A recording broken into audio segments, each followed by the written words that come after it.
Right now, as you rest, you probably feel perfectly still. The room around you is quiet. The bed beneath you is solid and supportive, and there is no sensation of movement in your body. But motion is a beautifully relative thing. Even in this deep stillness, you are participating in a grand, silent choreography. The earth is constantly turning, carrying you smoothly through the darkness, and the planet itself is sweeping along its massive, sweeping path around the sun. Yet, because the air in your room, the walls, and the bed are all moving right along with you at the exact same steady pace, you feel absolutely nothing but peace. This is the first gentle lesson of motion. We only ever measure movement by comparing it to something else. We look at a tree outside our window to know our car is rolling forward. We watch a drop of rain slide down a pane of glass to trace its path against the stationary window frame. Motion is never absolute. It is simply a relationship, an ongoing conversation between you and the space that surrounds you. When we start to think about how things move, a study we quietly call kinematics, we begin with the simplest idea of all, the journey itself. Imagine waking up on a crisp Saturday morning with nothing on your schedule. You step out of your front door to take a long, aimless walk. You wander down your driveway, turn left down the familiar sidewalk, and perhaps weave your way through a nearby park, following the gentle curves of a paved trail, winding beneath old trees. You might stop to look at a community garden, loop around a quiet pond, and trace a long, meandering path through your neighborhood before finally heading back. Every single step you take on that walk adds to a running total. If you were wearing a device on your wrist to count your steps, or a tracker to map your route, it would faithfully record every foot of ground you covered. This total, accumulating measure of your entire journey is what we call distance. Distance doesn't care about the straightest path. It honors every twist, every turn, and every spontaneous detour you decided to take. It is the full, rich story of exactly where you have been. When you drive your car and glance down at the odometer, quietly ticking upward on the dashboard, you are watching the accumulation of distance. It never decreases. It only gathers, a quiet testament to the thousands of miles you have traveled over the life of the car. But physics offers us another, entirely different way to look at that exact same morning walk. While distance tells the long story of your wandering, another concept called displacement only cares about the final result. Imagine you finish your beautiful, looping walk through the park and eventually find your way right back to your own front porch. You step inside, take off your shoes, and stand in the exact same hallway where you began an hour ago. Your distance for the morning might be 3 miles, reflecting all those winding paths and detours, but your displacement is entirely different. Displacement is the straight line measurement from your exact starting point to your exact ending point. Because you started your journey at your front door and you ended your journey standing at that very same front door, your displacement is absolute zero. The universe looks at your starting position, looks at your final position, draws a straight, invisible line between them, and finds that nothing has fundamentally changed. You are right back where you belong. You can think of displacement like the flight of a bird passing high overhead. If you had to drive across town to visit a friend, your distance would be a jagged line of left turns and right turns, stopping at traffic lights and curving around large buildings. But the bird flying far above you simply travels in one straight, continuous line from the roof of your house to the roof of your friend's house. The bird's path represents your displacement. It is a measurement that always carries a very specific direction. It isn't just 3 miles. It is 3 miles directly northeast. This simple idea of adding a direction to a measurement is profoundly important as we build our understanding of the physical world. This brings us gracefully to how we experience the rate of our travel. Just as distance and displacement are deeply connected siblings, so too are speed and velocity. When you are driving down an open highway, perhaps on a long, relaxing road trip, with the windows rolled slightly down, you might glance at the speedometer. It might tell you that you are moving at 65 miles per hour. That simple number is your speed. It tells you exactly how fast the pavement is blurring beneath your tires at that very moment. Speed is a wonderfully uncomplicated concept. It doesn't ask you where you are going. It only tells you how fast you are getting there. It is simply the total distance you have traveled divided by the time it took you to travel it. But suppose you are meeting a family member in another state and you call to tell them your progress on the road. If you only say to them, "I am currently traveling at 65 miles per hour," they won't know when to expect you, or even if you are heading toward them at all. You could be driving 65 miles per hour in the complete opposite direction, heading further away. To truly describe your motion in a way that matters, you must add a compass heading. You tell them, "I am traveling 65 miles per hour, heading directly north." In that moment, without even realizing it, you have stopped talking about speed, and you have started talking about velocity. Velocity is simply speed with a sense of purpose. It is the rate at which your displacement is changing over time. It binds the how fast together with the where to. If you drive at a perfectly steady 65 miles per hour around a long, gentle curve in the highway, your speed never changes. The needle on your dashboard stays perfectly still. But because the nose of your car is constantly pointing in a slightly new direction as you navigate the long bend, your velocity is quietly and continuously shifting. This subtle distinction that changing your direction is just as meaningful as changing your speed is the foundation of everything that moves in our world. It means that to truly alter your velocity, you have to do something active. You must press the gas pedal to speed up, press the brake pedal to gently slow down, or turn the steering wheel to alter your path. Any of these actions changes your velocity, and this change, unfolding over time, is what we call acceleration. We often think of acceleration only as going faster, like pressing your foot down on an empty stretch of road and feeling the car seat push firmly into your back. But in the language of physics, slowing down as you approach a red light is also a form of acceleration. Turning a corner at a completely steady pace is acceleration. Anytime your velocity shifts, whether in its speed or in its direction, you are accelerating. All of these concepts, distance, displacement, speed, velocity, and acceleration, are simply ways to describe the poetry of motion. They allow us to paint a vivid picture of a single autumn leaf falling from a branch, a satellite drifting quietly through the dark of space, or you, settling deeper into your bed as the earth carries you onward through the night. They describe the what and the how of movement perfectly. But they do not answer the deeper question. They do not tell us the why. A heavy boulder sits quietly in a grassy field, perfectly still. A thrown baseball arcs smoothly through the summer air. What causes the boulder to remain still? What gives the baseball its flight? To understand why movement happens in the first place, we have to look beyond the motion itself. We have to seek out the invisible interactions that govern the universe. And with that understanding, quietly in place, we're naturally led to ask, what causes us to move in the first place? The invisible hands of force.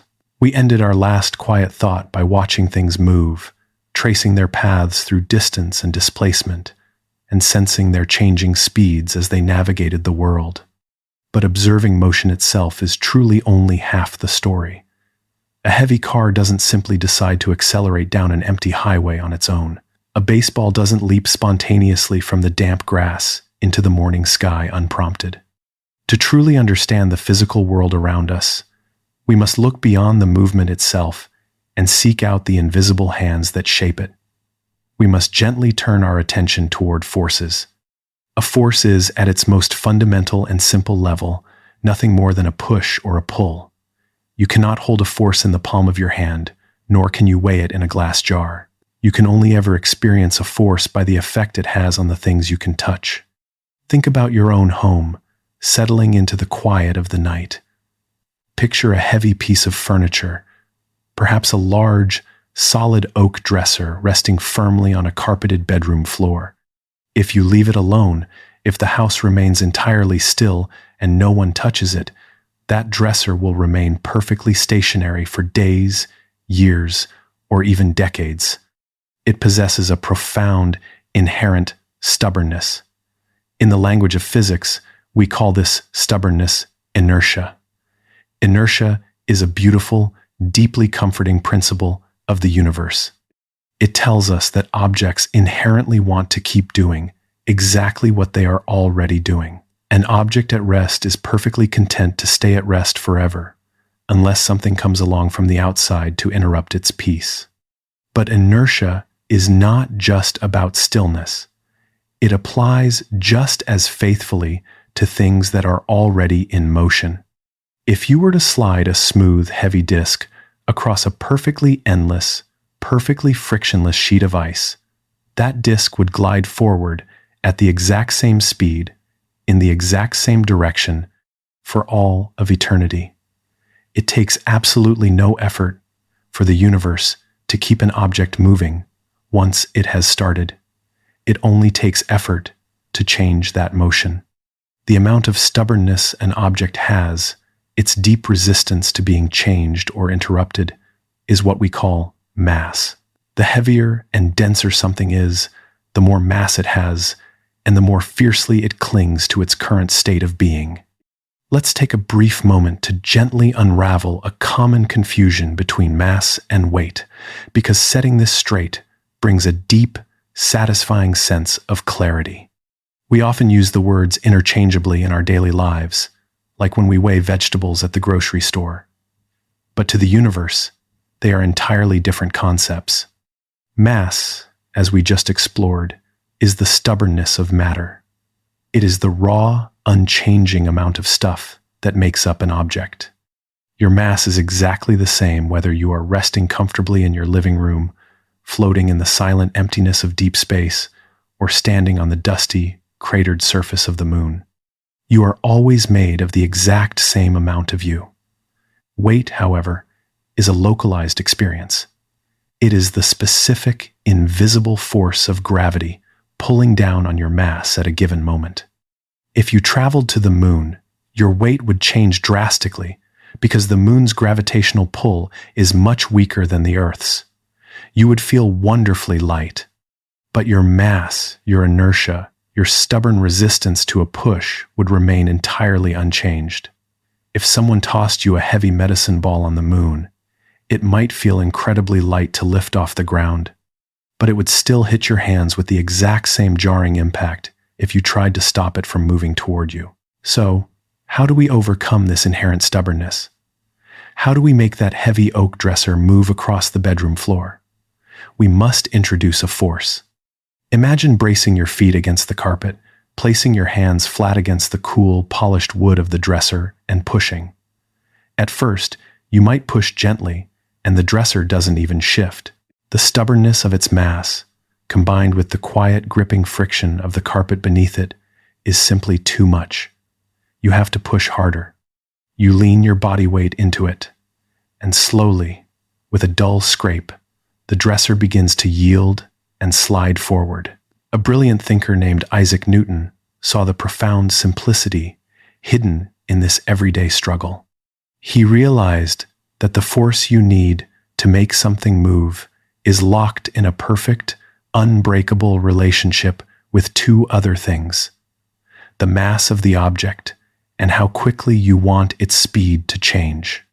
In spoken language, this elegant rule simply states that force equals mass multiplied by acceleration. It is a perfect balancing act. If you want to push an empty grocery cart, It takes very little force to get it rolling smoothly down the aisle because it has very little mass.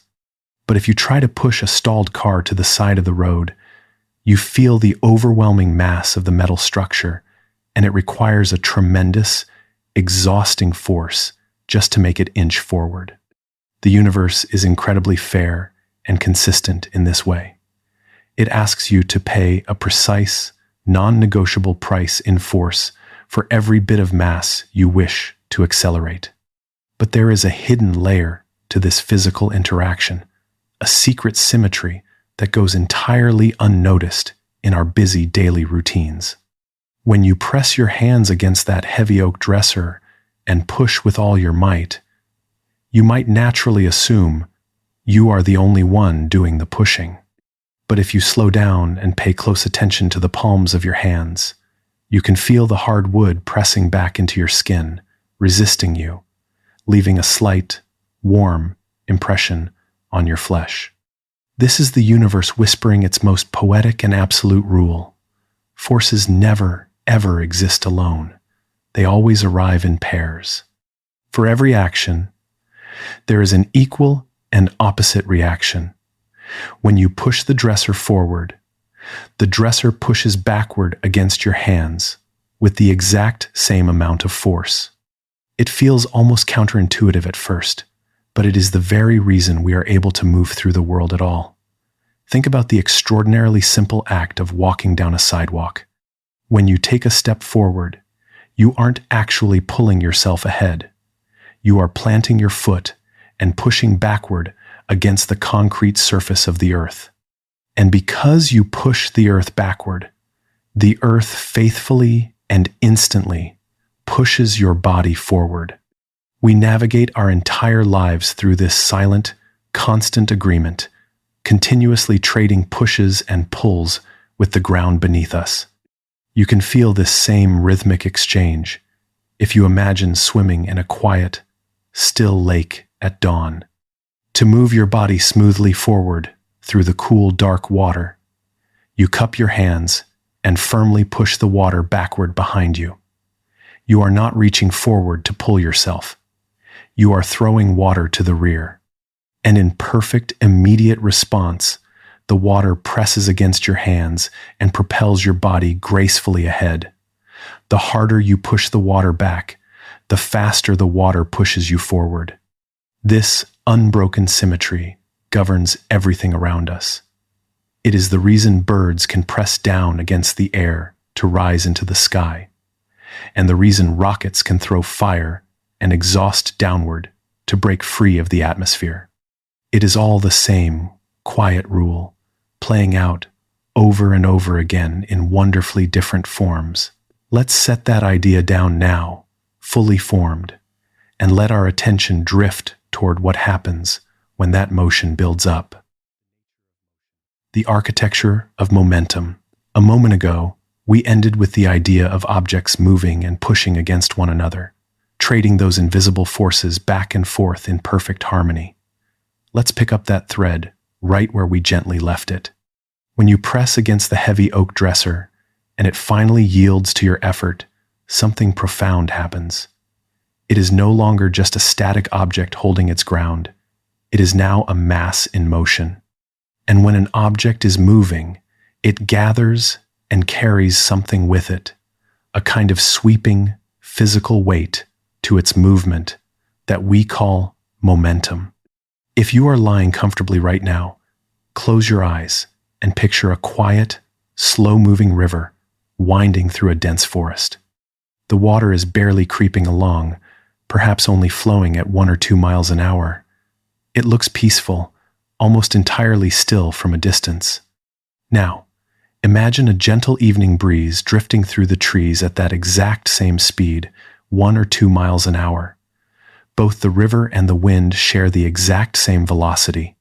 But if you were to stand waist deep in the river, you would immediately feel the overpowering, relentless push of the water against your legs, threatening to sweep you away. If you stood in the breeze, you would barely feel it brush against your cheek. The profound difference between the two is momentum. The water possesses vastly more mass, more physical substance than the thin air. Momentum is simply an object's mass multiplied by its velocity. It is the combination of how much stuff is moving and how fast it is going. A massive object moving slowly, like our quiet river, carries an enormous amount of momentum. A very light object moving quickly, like a thrown baseball, also carries a significant amount of momentum. They arrive at the same powerful result from two completely different directions. To feel this in your own everyday experience, imagine standing on a sidewalk on a bright, sunny afternoon, watching someone slowly pedal a bicycle down the street toward a soft, padded wall. If the front tire of the bicycle gently bumps into that wall, the rider stops easily, perhaps putting one foot down to steady themselves. The mass of the rider and the bike is relatively small, and the speed is low, so the momentum is quite easy to absorb. Now, replace that bicycle with a massive, heavy-duty delivery truck rolling down that exact same street at the exact same slow-walking pace. If that truck bumps into the padded wall, it will not stop softly. The sheer, overwhelming mass of the metal, the engine, and the cargo means that even at a crawl, the truck carries a towering amount of momentum. It would crush the wall before it ever came to a halt. This is why a heavy freight train takes over a mile of track to come to a complete stop, even when the engineer applies the brakes fully. The train simply has too much mass in motion, too much momentum, to be reasoned with quickly. Understanding how to manage and remove momentum is something you already do masterfully, probably without even thinking about it. When you are driving your car and you see a red light far ahead in the distance, you don't wait until the last possible second to slam your foot on the brake pedal. Instead, you gently ease your foot onto the brakes blocks ahead of time. By doing this, you are spreading the task of removing your car's momentum over a long, luxurious stretch of time. Because you use so much time, the force you feel pressing against your seatbelt is wonderfully soft and unnoticeable. Your coffee doesn't spill, and your passengers barely shift in their seats. If, however, you were to look down at your radio and only notice the red light at the very last moment, you would have to forcefully slam on the brakes. You are bringing the exact same car from the exact same speed to the exact same stop. The amount of momentum you have to erase is identical. But because you are forcing all of that change into a tiny fraction of a second, the force required is violently large. You are thrown forward, the tires screech, and everything in the car is thrown into disarray. The universe offers you a choice. You can change momentum with a tiny force spread out over a long, relaxing time, or a massive force packed into a harsh, sudden moment. You use this same physical intuition when someone tosses you a heavy, fragile object, like a large water balloon. When you catch it, you don't hold your hands stiff and rigid. If you did, the balloon would smash against your palms and burst instantly. Instead, as the balloon meets your hands, you naturally let your arms give way, bringing the balloon closely into your chest. You are extending the time it takes for the balloon to stop.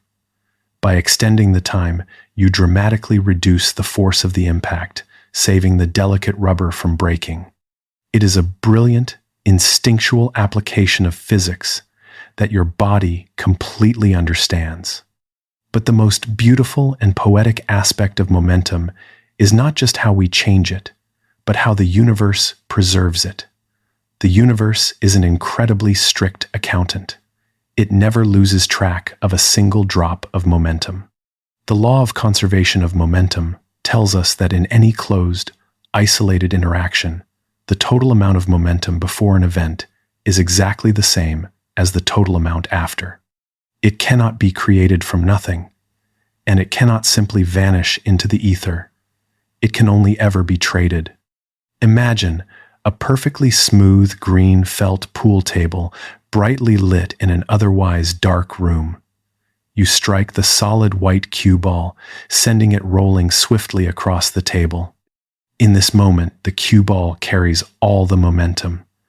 It glides directly toward a solid red ball, resting perfectly still in the center of the felt. Then comes the sharp, satisfying clack of the collision. If you watch closely, right after they hit, the white cue ball often stops completely dead in its tracks. It becomes perfectly still. But the red ball instantly darts away across the table at the exact speed the white ball was just traveling. The total momentum of the table hasn't changed by even a fraction.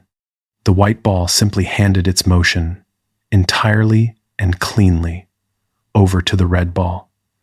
The universe balanced the ledger instantly. You have likely felt this perfect exchange yourself if you have ever stepped out of a small boat. Imagine a little wooden rowboat gently resting against a wooden dock on a calm lake. You stand up in the boat and step forward to plant your foot on the dock. To move your body forward, you push against the floor of the boat. Because the universe must keep the total momentum perfectly balanced at zero, as your body gains forward momentum toward the dock, the rowboat must instantly gain backward momentum, gliding away from the dock. The heavier you are, or the faster you step, the faster the boat slips away behind you. You and the boat perfectly offset one another. This elegant accounting system of nature, this beautiful, endless trading of motion, dictates the graceful collisions of planets and the gentle settling of dust. It is a flawless, unbroken chain of events that governs the physical dance of our reality. And as we watch these objects trade their motion back and forth, we begin to notice that they are exchanging something even deeper. This brings us smoothly to another type of currency, an invisible fuel that the universe keeps perfect track of. The currency of the universe. As we watch these objects seamlessly trade their motion back and forth, from the cue ball to the red ball, or from your stepping foot to the wooden rowboat, we begin to notice that they are exchanging something even deeper than just movement. This brings us smoothly to another type of currency, an invisible, inexhaustible fuel that the universe keeps perfect track of. We can think of energy as the universal currency that makes absolutely everything happen. Just like the money in your bank account, energy can be spent, saved, invested, or converted into completely different forms. But the total amount of value within the entire system never simply disappears. This is the grand, unwavering law of conservation of energy. It is a promise from the universe that nothing is ever truly lost. It is only ever transformed. To truly appreciate this invisible currency, we must first gently redefine a word we use constantly in our adult lives: work. For us, work usually means a long day at the office, a stressful project, or the endless chores required to maintain a home. It is a measure of our exhaustion. But to the universe, work has a wonderfully simple and specific meaning. Work is simply the act of applying a force to an object and actually moving it across a distance. If you stand and push against a solid brick wall until you are completely breathless and covered in sweat, you might feel like you have done an enormous amount of work. But if that wall did not move, then from the perspective of physics, no work was done at all. Work is the physical transfer of energy. It is the exact mechanism we use to hand our energy over to something else in the world. Imagine walking into a quiet, dimly lit hallway in an old home. Standing against the wall is a tall, wooden grandfather clock. Inside the glass case, heavy brass weights hang on long, metal chains. Once a week, to keep the clock running, you must open the glass door, reach inside, and pull the chains to slowly lift those heavy brass cylinders from the bottom of the case all the way up to the top. As you pull, you are applying a force to overcome the downward pull of the earth, and you are moving those weights over a distance. You are doing work. But the energy you expended from your own muscles doesn't just vanish into the quiet air of the hallway. It is captured. By lifting those weights, you have actively stored your energy within them. We call this potential energy because it sits there quietly, holding the profound potential to do work later on. It is exactly like money sitting patiently in a savings account, retaining its value, waiting to be spent. The amount of potential energy stored in those hanging weights is a beautiful, simple relationship. It depends entirely on three things: the mass of the brass, the unwavering pull of the Earth's gravity, and the height to which you have lifted them. The heavier the weights are, and the higher you pull them up into the dark wood of the clock, the more invisible energy they quietly harbor. Now, imagine closing the glass door and simply listening. You hear the slow, rhythmic, comforting tick of the clock. As time passes, those heavy weights are gently released, millimeter by millimeter. As they slowly descend, that stored potential energy is beautifully and seamlessly converted into another form. It becomes kinetic energy, which is the energy of motion. The kinetic energy drives the gears, swings the brass pendulum, and turns the hands on the face of the clock to tell you the hour. The energy that was quietly saved up is now being slowly, purposefully spent. And just as the universe strictly manages momentum, it manages this exchange flawlessly. The amount of potential energy the weights lose as they drop is perfectly equal to the kinetic energy moving the gears of the clock. This elegant transformation is happening constantly, in countless ways, all around you. Think of a quiet evening drive. You pull your car up to a gas station and fill the tank. That gasoline is a dense reservoir of chemical potential energy forged millions of years ago and waiting silently in the dark. When you start the engine and drive out onto the open road, a tiny spark ignites a small mist of that fuel. The chemical potential energy is instantly converted into a sudden burst of heat and expanding gas, pushing down on the heavy metal pistons of your engine. That push becomes mechanical kinetic energy, turning the heavy steel crankshaft, which turns the axles, which finally turns the rubber tires against the asphalt. In a matter of seconds, ancient, stored chemical potential is transformed into the forward motion of your journey through the night. But you might wonder, if energy is never lost, why does a car eventually run out of gas? Why does a swinging pendulum eventually come to a stop if you don't wind the clock? It can feel, to our everyday senses, as though the energy has somehow leaked out of the universe and died. But it hasn't. It has simply changed into a form that is harder for us to see and use. It has been taxed by friction. When you drive your car and press the brake pedal to slow down at a stop sign, the massive kinetic energy of your moving vehicle has to go somewhere. It cannot just disappear. The brake pads squeeze tightly against the metal rotors attached to your wheels. This intense friction takes all of that forward motion and turns it directly into thermal energy, or heat. If you were to step out of the car and stand near the wheel, you could feel the heat radiating off the brakes into the cool night air. The energy of your motion wasn't destroyed. It was simply scattered into the wind as warmth. The same is true for the pendulum of our grandfather clock. As it swings through the air, it pushes tiny, invisible air molecules out of the way, and its metal hinges rub gently against their supports. This tiny amount of friction creates a microscopic amount of heat, radiating softly into the wooden cabinet. Little by little, the grand, sweeping motion of the pendulum is traded away to slightly warm up the air and the metal. When the clock eventually stops, all the energy you put into lifting those weights hasn't vanished. It has just dissolved into a quiet, imperceptible warmth dispersed throughout the hallway. The universe's grand ledger remains perfectly, flawlessly balanced. Every single thing you do, every breath you take as you drift closer to sleep, every beat of your heart is an act of energy transformation. The food you ate earlier today held chemical potential energy, grown from the soil and nurtured by the light of the sun. Your body quietly unpacks that energy in the dark, using it to gently expand your lungs, circulate your blood, and maintain the steady, comforting warmth of your skin under the blankets.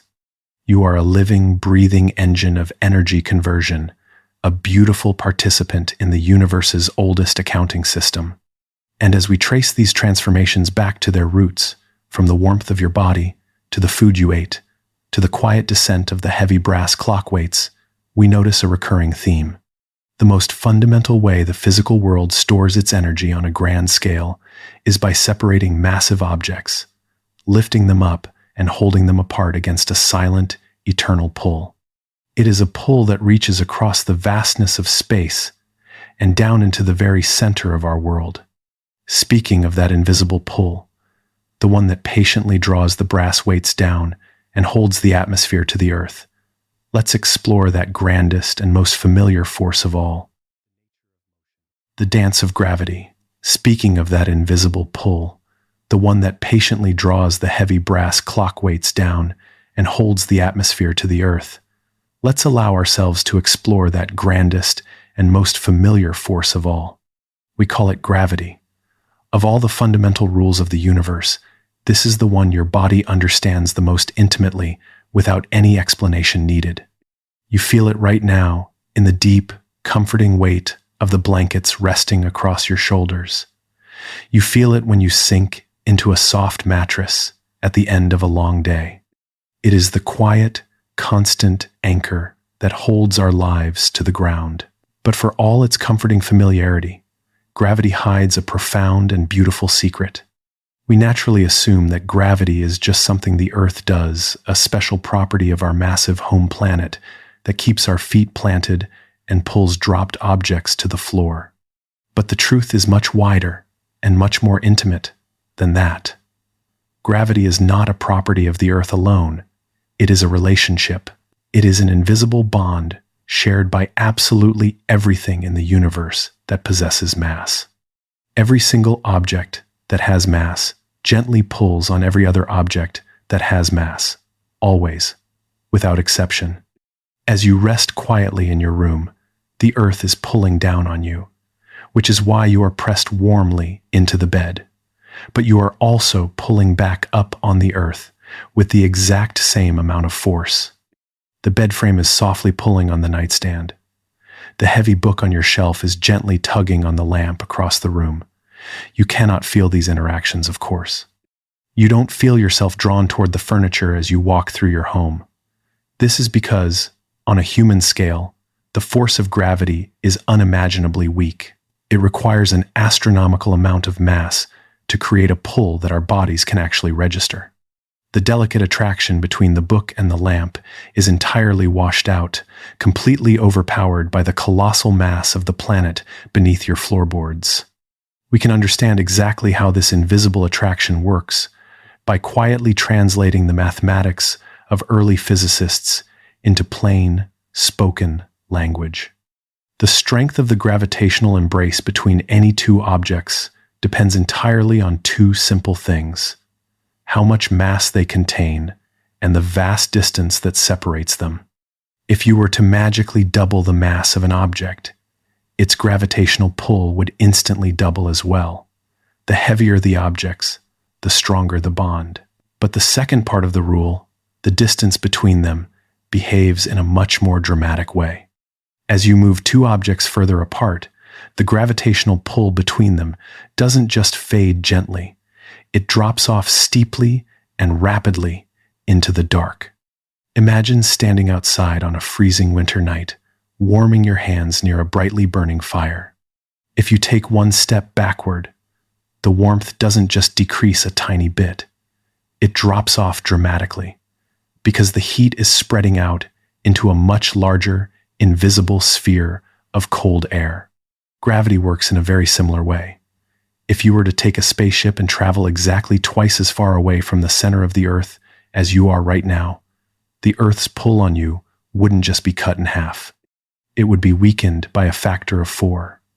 If you moved 3 times as far away, the pull would drop to 1/9 of its original strength. It fades exponentially. Yet, incredibly, it never truly reaches absolute zero. No matter how far you travel into the deepest voids of space, the Earth will always maintain a faint whisper of a hold on you.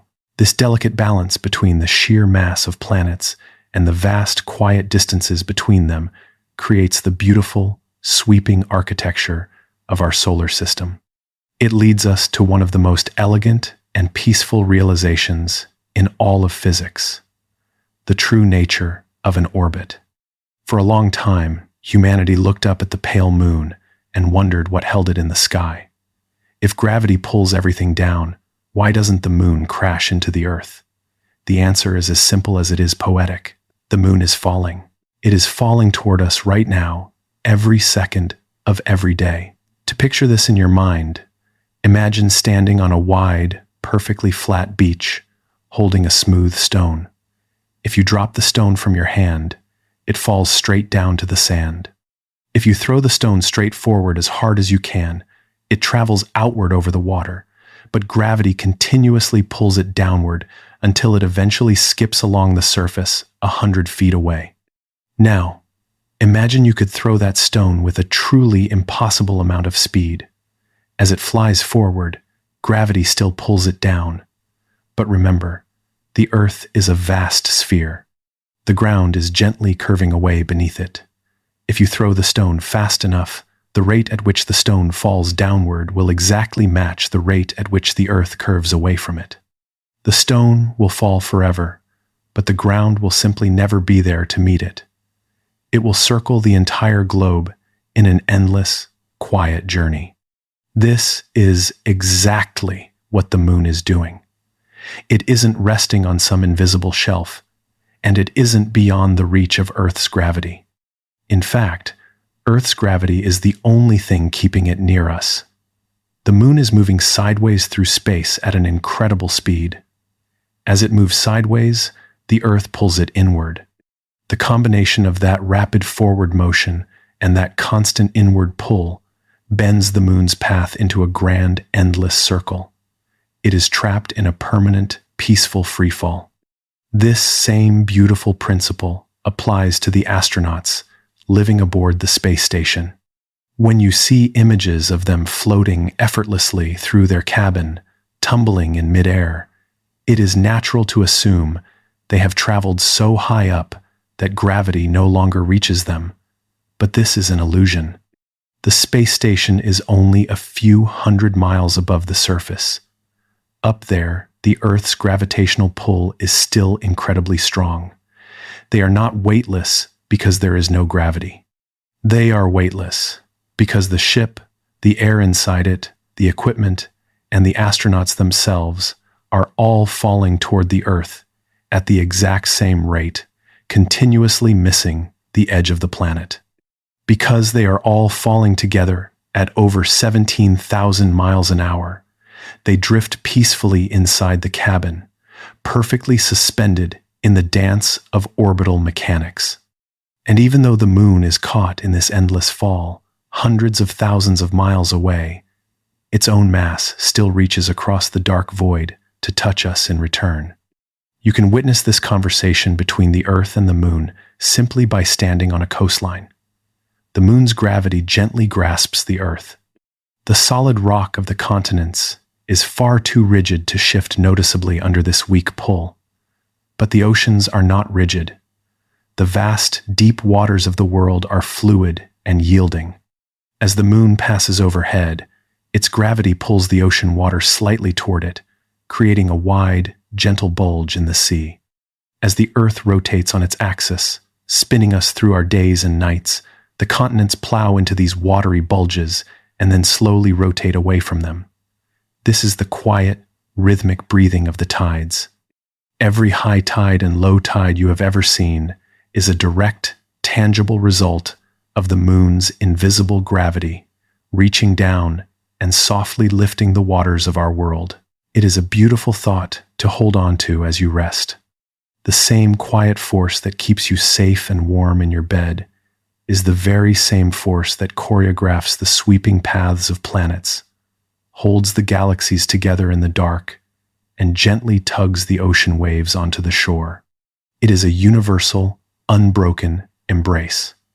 From the vastness of space and orbiting moons, we can comfortably bring our focus back down to the flow of matter right here on our planet. The flow of the world. Let's bring our thoughts gently down from the silent, sweeping orbits of the moon and the vastness of space. We ended just a moment ago by watching how the quiet pull of gravity reaches out and softly tugs at the oceans, pulling the high tides onto the shore. Let's stay right there, at the edge of the water, and shift our focus to the water itself. When we explored the universe's rules earlier, we mostly imagined solid things, heavy oak dressers, brass clock weights, solid billiard balls, and planets. Solid objects are reassuringly rigid. They hold their shape, and they move as one single, stubborn piece. But much of the world around us, and indeed, much of what makes up our own bodies, does not behave this way at all. It is soft, it yields, it flows. In the quiet language of physics, we call these yielding, flowing materials fluids. It might surprise you to know that the word fluid doesn't just mean liquids, like the dark water in a quiet lake or the warm coffee in your morning mug. It also perfectly describes gases, like the invisible air you are breathing in and out as you rest right now. What makes a fluid is its beautiful lack of a fixed, permanent shape. The tiny particles that make up a piece of solid wood are locked tightly together in a rigid, unchanging structure, unable to wander. But the particles in a fluid are free to move, to slide past one another in a constant, graceful, unhurried dance. They take the shape of whatever holds them, molding perfectly to the curved sides of a glass, or expanding gently to fill the open corners of a quiet room. Because fluids have this freedom to flow and surround things, they interact with the world differently than solid objects do. If you push a solid block of wood against a wall, all of your force is concentrated right where the hard wood touches the plaster. But when a fluid pushes on something, it inherently spreads its effort out evenly across the entire surface. This brings us to a fundamental concept called pressure. Pressure is simply a force that has been spread out over a specific area. Think about walking through a dense, snowy forest in the dead of winter. If you walk in regular winter boots, all of your body's weight, the downward force of your mass, pulling toward the earth, is concentrated onto the relatively small soles of your feet. That highly concentrated force pushes straight through the delicate crust of the snow, and you sink deeply with every difficult, exhausting step. But if you strap on a pair of wide, traditional snowshoes, your weight hasn't changed at all. You are not a single ounce lighter. Yet, because that exact same downward force is now spread out over a much wider area, the pressure on the snow is dramatically reduced. You can walk gently and securely across the pristine surface without ever breaking through. Fluids exert pressure on everything they touch in exactly this way, wrapping around objects and pressing inward from all sides. Imagine yourself stepping slowly into the shallow end of a quiet, heated swimming pool.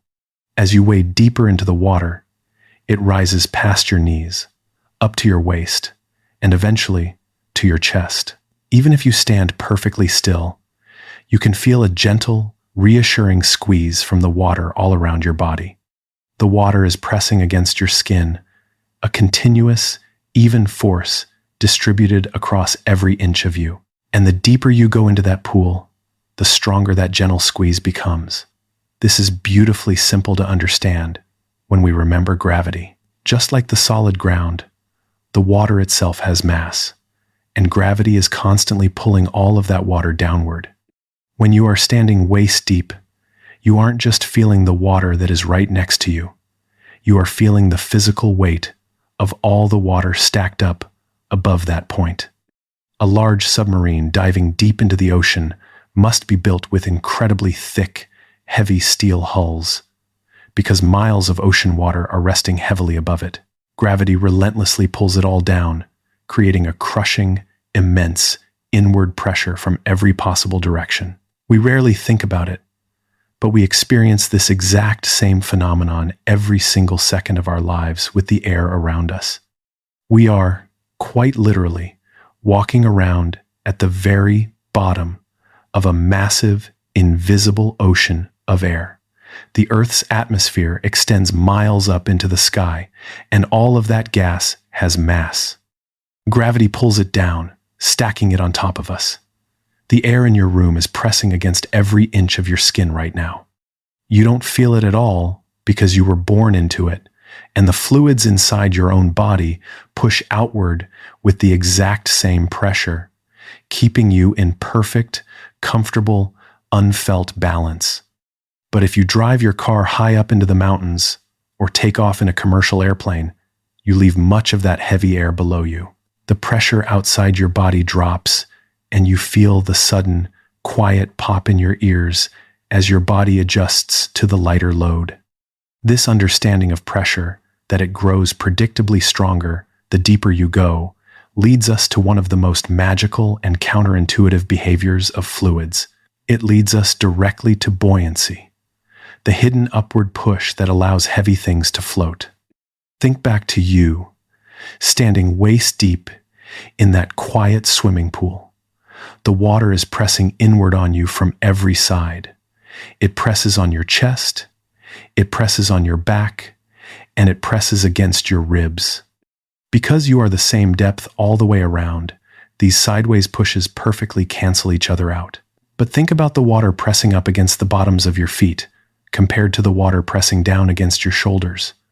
Your feet are deeper in the pool than your shoulders are. And as we just discovered, deeper water means greater pressure. So, the water pushing up against the bottom of your feet is pushing slightly harder than the water pushing down from above you. This difference creates a beautifully gentle, net upward force. The water is actively trying to lift you.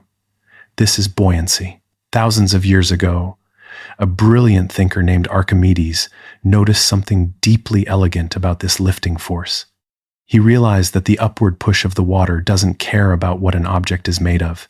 It only cares about the space the object takes up. Imagine stepping slowly into a large bathtub that has been filled right up to the very brim.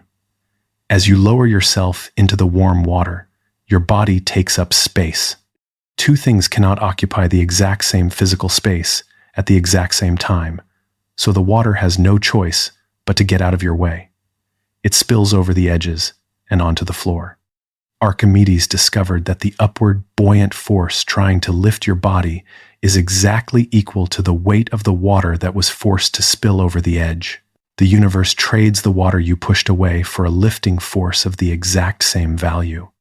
If you were to step on a scale while submerged in the pool, you would appear to weigh significantly less, because the water has taken on a large portion of your burden. This silent trade explains exactly why some things sink quickly to the dark bottom, while others float peacefully on the surface. If you toss a small, solid rock into a pond, it sinks straight into the mud. The rock is very heavy for its size, but because it is so small, it only pushes a tiny amount of water out of the way.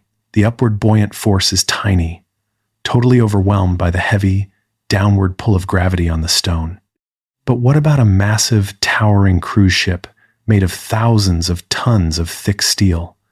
A solid block of steel would sink instantly, but the ship is not a solid block. It is carefully crafted into a wide, sweeping, hollow hull. Because of its massive, wide shape, when the ship rests on the ocean, it pushes an unimaginably large amount of water out of the way before the water can ever spill over its tall sides. The ship displaces so much water that the upward buoyant force becomes perfectly equal to the massive downward weight of the steel. The two opposing forces balance each other in a flawless, quiet equilibrium, and the heavy steel ship floats effortlessly on the glassy surface. This beautiful, yielding nature of fluids, their inherent ability to flow, to press, and to gently lift, forms the background of so much movement in our world. And as fluids ripple and flow around us, as the water pushes against the sides of the ship, or the wind blows gently through the tall trees, they carry energy through their depths, guiding us to find the hidden patterns of movement within them. The hidden tremors. When energy moves through a fluid, or even through solid ground, it rarely travels in a straight, simple line, like an arrow cutting through the air. Instead, it ripples, it dances, it moves in waves. We ended our last exploration by looking at the immense, quiet power of fluids, how water can hold up a massive steel ship, and how the invisible ocean of air wraps around our bodies with constant, unfelt pressure. But fluids do not just stay perfectly still, nor do they only flow in steady, singular currents. They are constantly alive with vibrations, acting as an endless canvas for the hidden tremors of the universe. To bring this picture clearly into your mind as you rest, imagine walking out to the edge of a small, perfectly still pond on a warm, breathless summer evening. The sun has just dipped below the horizon, and the surface of the water is as smooth and flawless as a sheet of dark green glass. It is a mirror reflecting the first pale stars. Now, imagine reaching down, picking up a smooth, heavy pebble from the damp earth, and gently tossing it directly into the center of the pond. The pebble breaks the surface with a soft, liquid plop and sinks down into the cool mud below. But the story doesn't end where the pebble sank. In the exact spot where the stone disrupted the stillness, a perfect ring of ripples forms and begins to expand outward, growing larger and larger as it travels toward the distant banks. If you watch a tiny fallen leaf floating near the edge of the pond as those ripples finally arrive, you will notice something extraordinary. The leaf does not get pushed forward by the wave. It doesn't travel along with the ripple to be washed up on the shore. Instead, as the crest of the ripple passes beneath it, the leaf simply lifts straight up into the air, rests for a brief moment on the peak of the water, and then glides smoothly back down to the exact same spot where it started. This simple, beautiful observation reveals the deep, fundamental truth of what a wave actually is. A wave is not the movement of matter itself. The water in the pond is not traveling from the center to the edge. The individual drops of water are simply staying right where they are, moving up and down in a quiet, localized dance. What is actually traveling across the pond is nothing more than pure energy. The pebble handed its kinetic energy over to the water, and the water is passing that energy along from one neighbor to the next, like a secret whispered down a long line of people. The medium, the substance through which the wave travels, remains precisely where it belongs, while the energy travels across vast distances.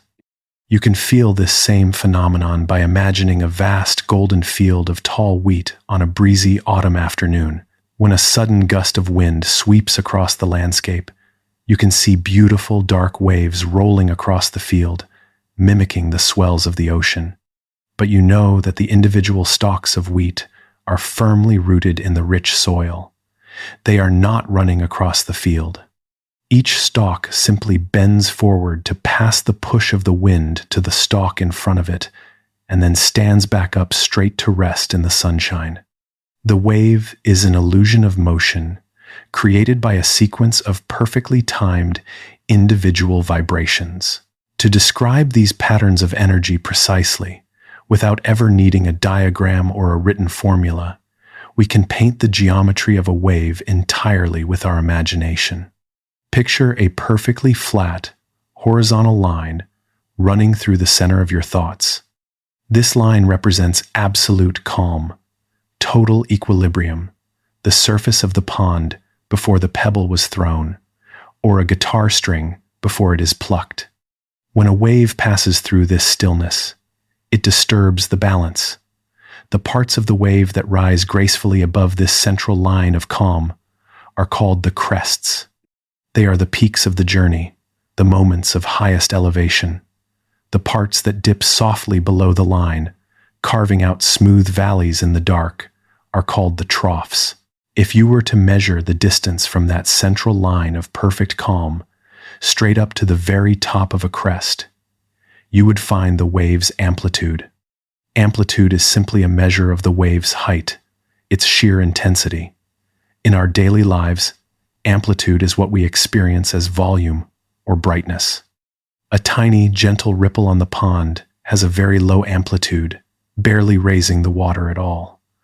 A massive, crashing ocean wave, born from a violent storm, has a towering amplitude, reaching high into the sky.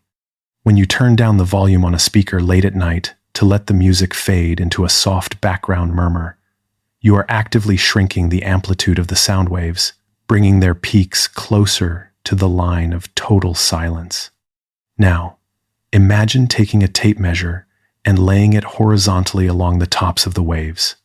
If you measure the exact distance from the peak of one crest to the peak of the very next crest right beside it, you have found the wavelength. This is the physical footprint of the wave in space. Some waves have vast, sweeping wavelengths that could stretch across entire football fields. Others have wavelengths so impossibly small that thousands of them could fit across the edge of a single human hair. But waves do not just exist in space. They unfold over time. If you were to sit on a wooden pier, letting your feet dangle down toward the water, and count how many of those crests roll past your ankles in one single tick of a clock, you would be measuring the wave's frequency. Frequency is simply a count of how often the vibrations occur. If the waves are rolling in slowly, with long, lazy valleys between them, the frequency is low. If they are rushing past in a rapid, energetic procession, the frequency is high. There is a beautiful, unbreakable relationship between wavelength and frequency that the universe enforces with absolute consistency. Because all waves of a certain type travel through a specific material at the exact same speed, wavelength and frequency are locked in a permanent, opposite embrace. If you choose to shorten the wavelength, bringing the crests closer together so they are packed tightly in space, those peaks will naturally hit your ankles much more frequently. The frequency rises. If you stretch the wavelength out, making the distances between the peaks long and luxurious, it will take much longer for the next crest to arrive. The frequency falls. In plain spoken language, as wavelength grows, frequency must shrink. And as wavelength shrinks, frequency must grow. They are two sides of the same rhythmic coin, balancing each other perfectly to keep the speed of the wave constant. Waves are the great messengers of our world. They are the primary way the universe communicates across distances, transferring information and power without ever needing to move a single piece of solid matter from one place to another. Right now, as you lie in the quiet dark, your room is filled with an invisible, silent symphony of waves. Wireless internet signals are drifting through the walls. Light from a distant street lamp is traveling through the glass of your window, and the gentle warmth radiating from your radiator is reaching across the room to touch your skin. Each of these experiences is a different kind of wave, defined entirely by its own unique amplitude, its own specific wavelength, and its own comforting frequency. And among all these varied tremors passing through our reality, there is one specific family of waves that our bodies are beautifully engineered to receive and translate into deep meaning. It is a mechanical vibration that requires the very air in your room to exist, passing from the air molecules directly to your senses. So what does this actually mean for how sound works? That's what we'll gently explore next. The symphony of sound. We have just explored the beautiful, repeating geometry of waves, how energy can travel through a medium as a series of peaks and valleys without ever carrying the physical substance along with it. Let's take that elegant, abstract concept of a wave and bring it directly into the space you are resting in right now. Let's think about the very sound of my voice. The words I am speaking are not reaching you through some magical, instantaneous transmission. They are traveling through the physical space of your room as a mechanical wave, a literal, physical trembling of the air itself. Sound is the universe's way of turning motion into meaning, allowing us to perceive the hidden vibrations of our environment through a beautifully designed sensory experience. To understand exactly how this works, picture the air in your bedroom. When the room is perfectly dark and quiet, the air feels like absolutely nothing. It is easy to forget it is even there. But as we discovered when we looked at fluids, the air is actually a vast, dense sea of billions of tiny molecules, drifting and hovering all around you. Now, imagine reaching out into the dark and striking a large, heavy bronze bell with a padded mallet. The moment the mallet strikes the metal, the body of the bell begins to vibrate, flexing rapidly outward and inward, thousands of times a second. When the metal wall of the bell flexes outward, it violently rams into the air molecules resting right next to it. It pushes them forward, packing them tightly together into a dense, crowded layer. In the language of physics, we call this a compression. But because the bell is vibrating, an instant later its metal wall snaps backward, flexing away from the space it just occupied. When it recedes, it leaves behind a temporary, stretched-out pocket where the air molecules are incredibly sparse and spread out. We call this empty space a rarefaction. As the bell continues to ring, it creates a continuous, alternating pattern of these crowded and empty pockets, a rhythmic succession of high-pressure layers and low-pressure layers. The crowded molecules don't travel across the room to hit your ear. Instead, they simply bump into their neighbors, handing off the push, and then bounce back to their original positions. The neighbors then bump into their neighbors, passing the pulse along down the line. It is very much like a long line of cars stopped at a red light. When the last car gets tapped from behind, the bump travels forward from bumper to bumper all the way to the front of the line, even though each individual car only moves a few inches. This is a longitudinal wave, a wave where the air vibrates back and forth in the exact same direction that the energy is traveling. Eventually, this invisible chain reaction of pushing and pulling air molecules reaches your ear. It slips inside your ear canal and gently presses against a tiny, incredibly delicate membrane of skin called the eardrum.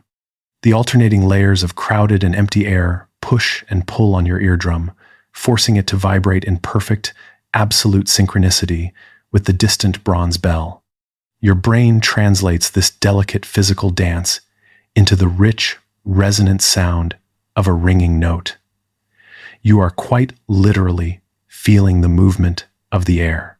The unique character of any sound you hear depends entirely on the rhythm and scale of these air pulses. Let's think about the difference between a high, clear note played on a silver flute and the deep, rumbling bass of a large car stereo passing by outside your window. This difference is what we perceive as pitch, and it is determined completely by the frequency of the wave, the number of crowded pockets of air that arrive at your eardrum in one single second. When you hear that high, clear note from the flute, the air molecules are vibrating incredibly fast. Thousands of tiny, closely packed compressions are hitting your eardrum every second. Your nervous system interprets this rapid, energetic bombardment as a high pitch. But when that car stereo rumbles outside, the vibrations are much slower, heavier, and further apart. Perhaps only 40 or 50 compressions arrive each second. Because the wavelength is so long and luxurious, the sound has a deep, heavy pitch. These long, low-frequency waves carry a unique kind of physical power. Because they are so spread out, they don't easily get blocked by the walls of your house. They can pass right through the plaster and the wood, gently vibrating the floorboards beneath you and the air in your chest. While frequency determines the pitch, the sheer height of the wave, its amplitude, determines what we experience as volume or loudness. Imagine striking that bronze bell again, but this time, you hit it with an extraordinary, forceful swing. The metal walls of the bell will flex outward much further into the room, smashing the air molecules together with tremendous force. This creates an incredibly dense, highly pressurized pocket of crowded air, followed by a deeply empty pocket of rarefaction. The peaks are much higher, and the valleys are much deeper. When this high-amplitude wave reaches your ear, it pushes your eardrum back and forth with great intensity, which your brain registers as a loud, powerful sound. If you strike the bell with a tiny, feather-light tap, the air molecules are barely disturbed at all. The compressions are gentle and faint, the amplitude is microscopic, and you hear nothing more than a soft, whispering murmur that gently fades into the silence of the room. There is a fascinating quirk in how we perceive these sound waves when the object creating them is moving through the world. You have undoubtedly experienced this yourself many times, while standing on a busy city sidewalk or driving on the highway.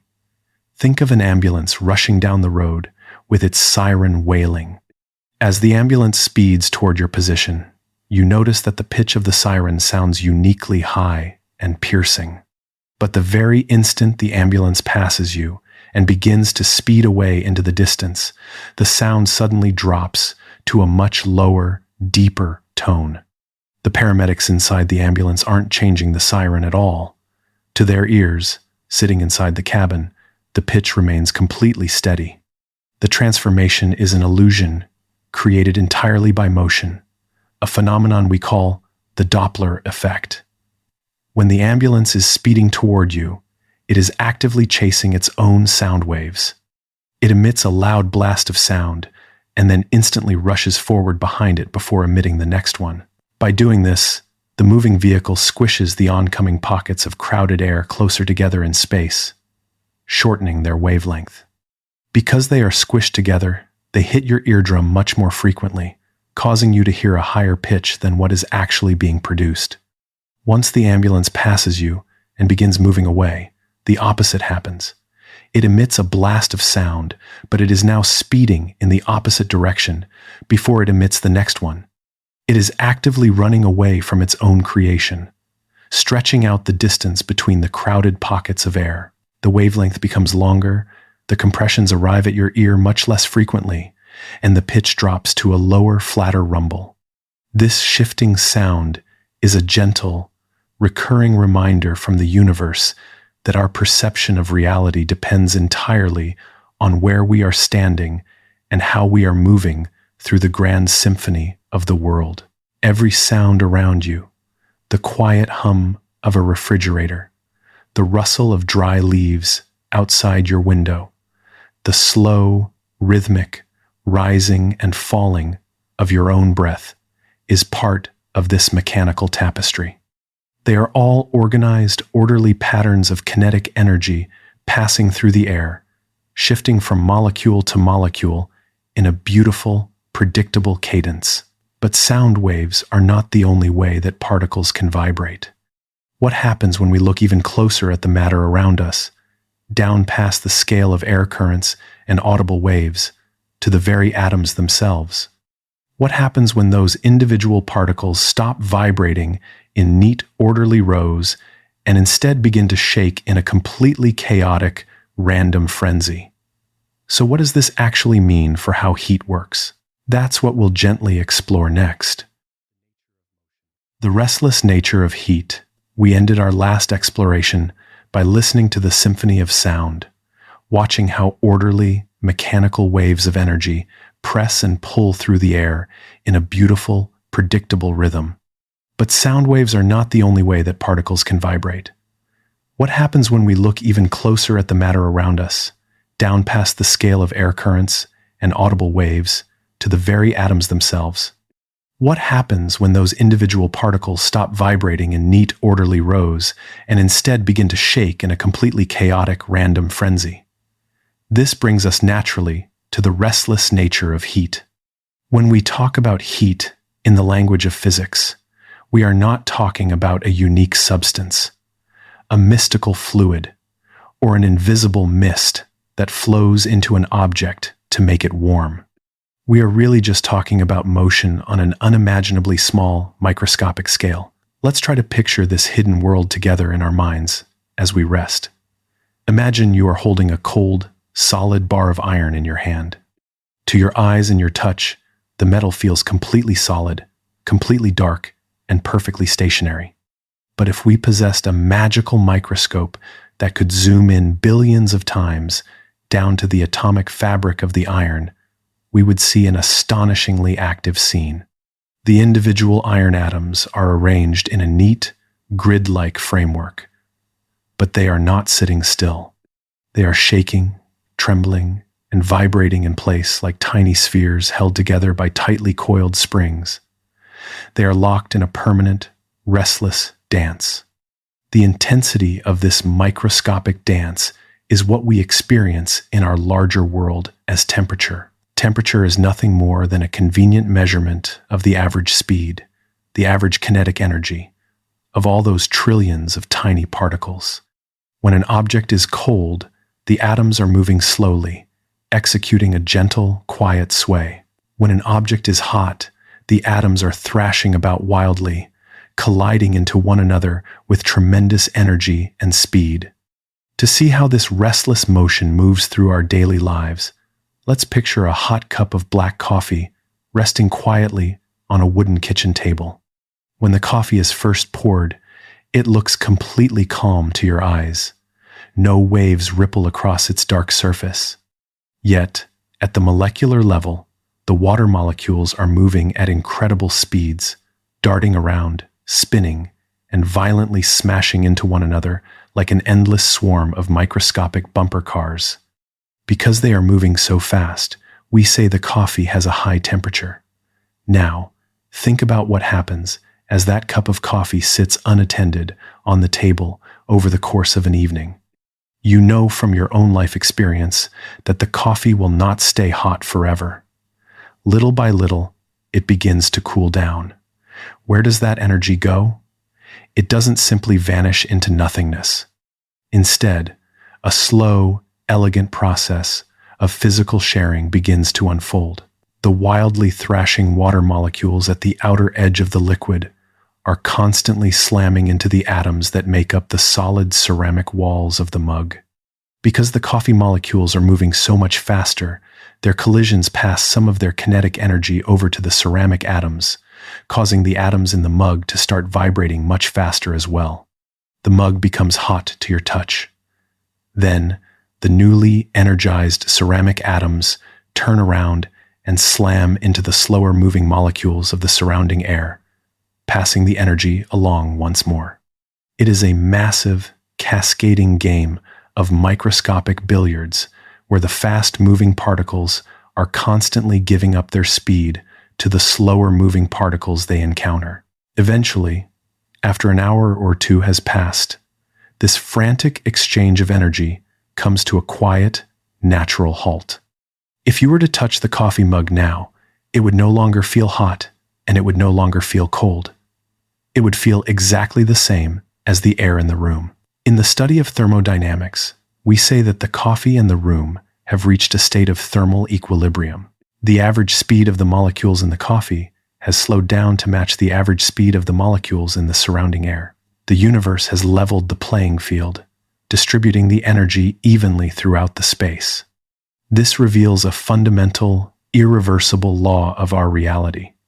Heat always flows naturally and spontaneously from warmer places to cooler places, never the other way around. A hot cup of coffee will always warm up a cold room a tiny bit, but a cold room will never spontaneously gather up its scattered warmth to make a lukewarm, cup of coffee boiling hot again. The arrow of thermal energy only ever points in one direction. This natural tendency for energy to spontaneously spread out and become less organized is a profound concept known as entropy. You can observe entropy in your own life all the time. Think of a neatly organized deck of playing cards sitting in a small box. If you take those cards out and toss them into the air, they will scatter across the floor in a completely random, disorganized mess. They will never, on their own, fall back into a perfectly ordered stack sorted by suit and number. It takes active work, an expenditure of energy, to organize them again. The universe treats thermal energy just like those scattered cards. Concentrated heat, like the energy locked within our hot cup of coffee, is highly organized and localized. Left to its own devices, the universe always prefers to let that energy scatter, dissolving it into the vast, cool background of the surrounding environment. Let's take this thought to its absolute furthest extreme. If adding heat to an object makes its atoms dance faster, what happens if we do the exact opposite? What happens if we continuously remove energy, cooling an object down further and further, making its particles move slower and slower? The dance begins to quiet down. The frantic thrashing becomes a gentle sway, and the gentle sway slows to an imperceptible tremor. Eventually, if we were to cool an object down to an incredibly specific, ultimate threshold, a depth of cold known as absolute zero, the microscopic motion would cease entirely. At absolute zero, the atoms lose every single drop of their kinetic energy. They stop vibrating, they stop shaking. They settle into a state of absolute, perfect, frozen stillness. It is a theoretical boundary line where the restless nature of matter finally goes completely to sleep. You can think of absolute zero as the ultimate basement of temperature, a place where time and motion stand completely still, because you cannot possibly have less motion than absolute stillness. But here in our warm, living world, nothing ever truly reaches that perfect stillness. Everything around you is humming with life and motion. Right now, as you lie quietly beneath your blankets, your own body is a beautiful testament to these rules of thermodynamics. The food you ate earlier is being broken down, releasing its stored chemical potential energy and converting it directly into the chaotic, frantic vibration of your molecules. You are generating heat. Your skin maintains a steady, comforting warmth, constantly radiating a soft, gentle energy outward into the cooler air of your bedroom. Your blankets act as a beautiful barrier of insulation, trapping those escaping air molecules, slowing down the natural flow of heat away from your body, and keeping you encased in a cozy, personalized pocket of thermal equilibrium. You are perfectly balanced with your environment, resting safely within the universe's grand accounting of motion. And as we look closer at these bustling, vibrating atoms that generate our warmth, we find that their ceaseless motion is driven by something even more fundamental than just kinetic energy. Deep inside those restless particles, tucked away within their very structures, are tiny, invisible electrical charges that hold the power to leap across distances and create a completely new kind of flow. Let's set that idea down now, fully formed, and let our attention drift toward the hidden spark that brings our modern world to life. The spark in the wire. A moment ago, we set down the idea of restless, vibrating atoms filled with a hidden spark. Let's pick up that exact thought and look quietly inward, deep inside the very structure of those tiny particles. The atoms that make up our world are not solid, unbreakable spheres. They are composed of even smaller pieces. At the deep, heavy center of an atom is the nucleus, which holds a positive charge. And drifting quietly in the vast, empty space around that center are incredibly tiny, feather-light particles called electrons, which carry a negative charge.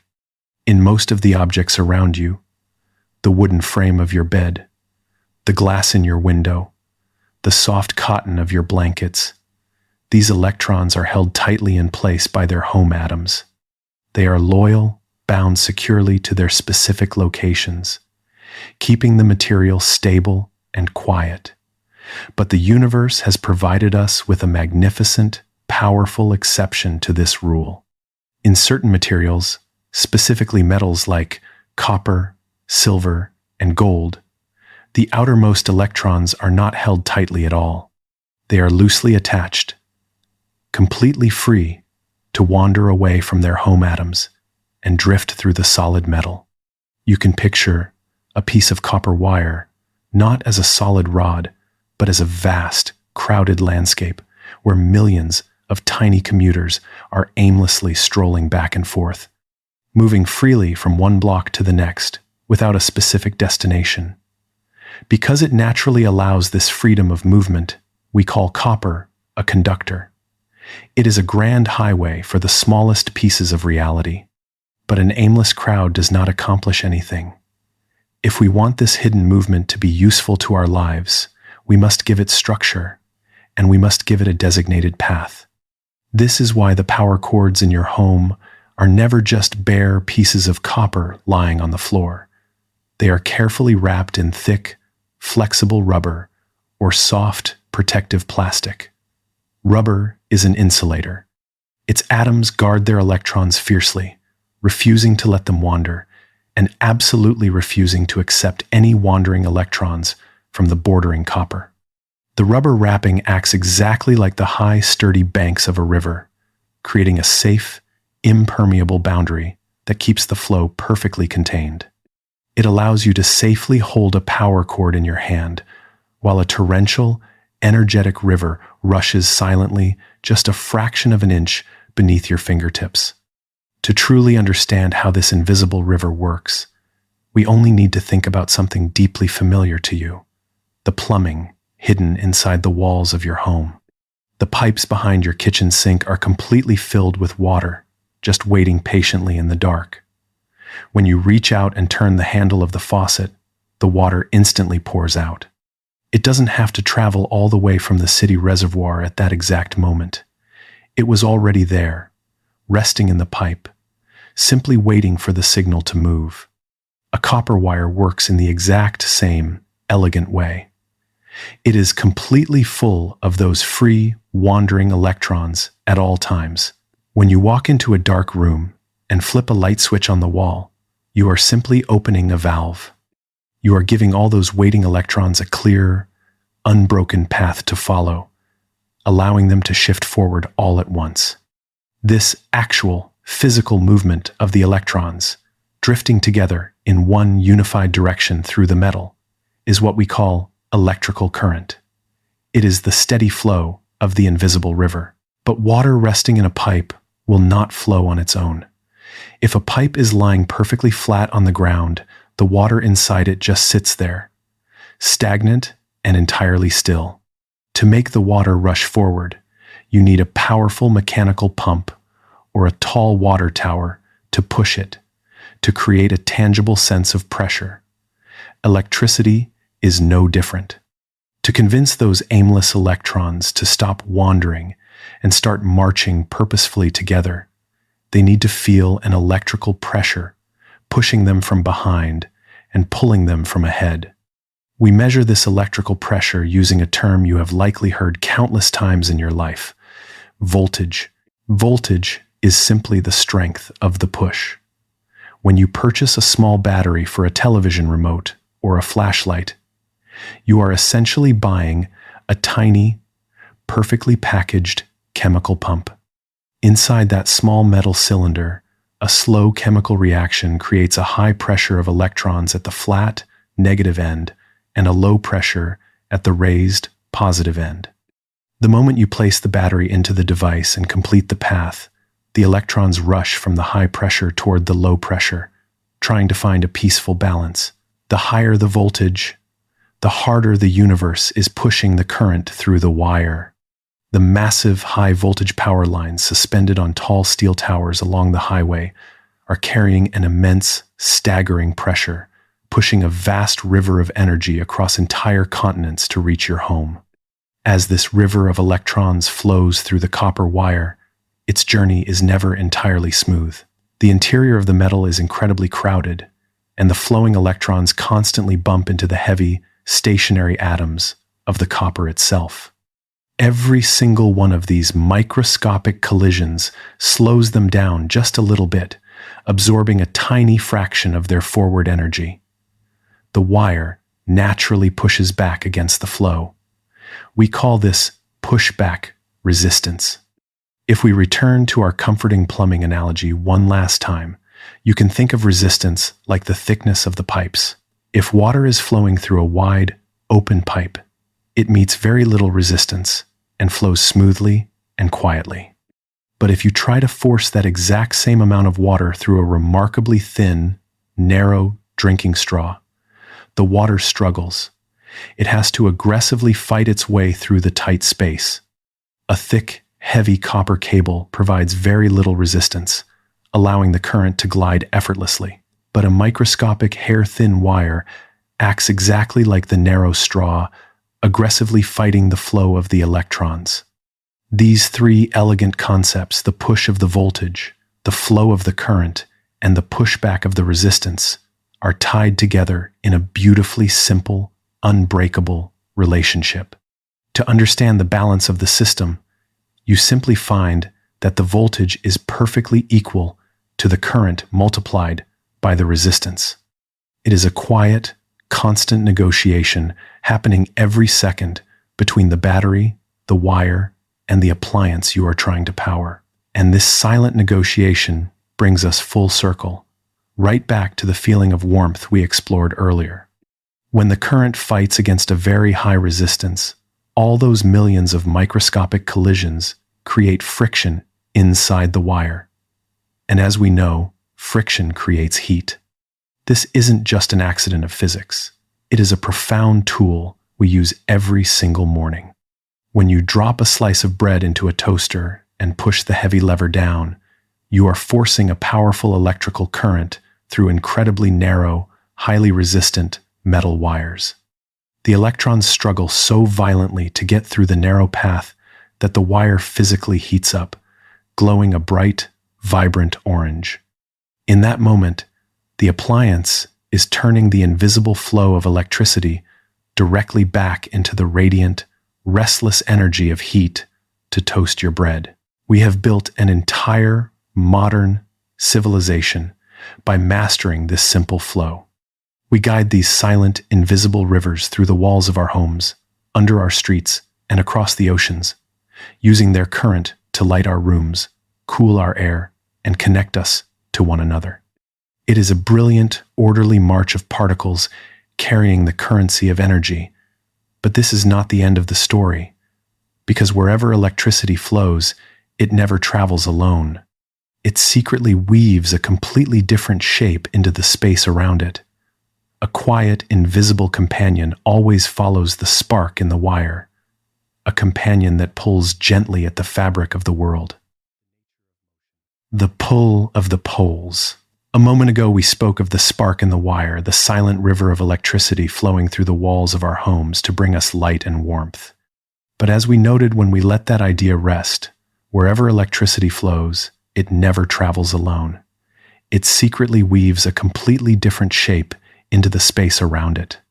A quiet, invisible companion always follows the current, a companion that pulls gently at the fabric of the world. We know this silent partner as magnetism. Magnetism is an ancient, quiet force that you have likely interacted with countless times in your own life without giving it a second thought. You know exactly what it feels like. Think of a heavy, smooth magnet holding a thick paper calendar to the front of your kitchen refrigerator. When you pull it away, you can physically feel the resistance, a stubborn cling that suddenly lets go, leaving nothing but empty air. But the true magic of magnetism is not just in how it pulls against solid metal. The magic reveals itself when two magnets interact with one another.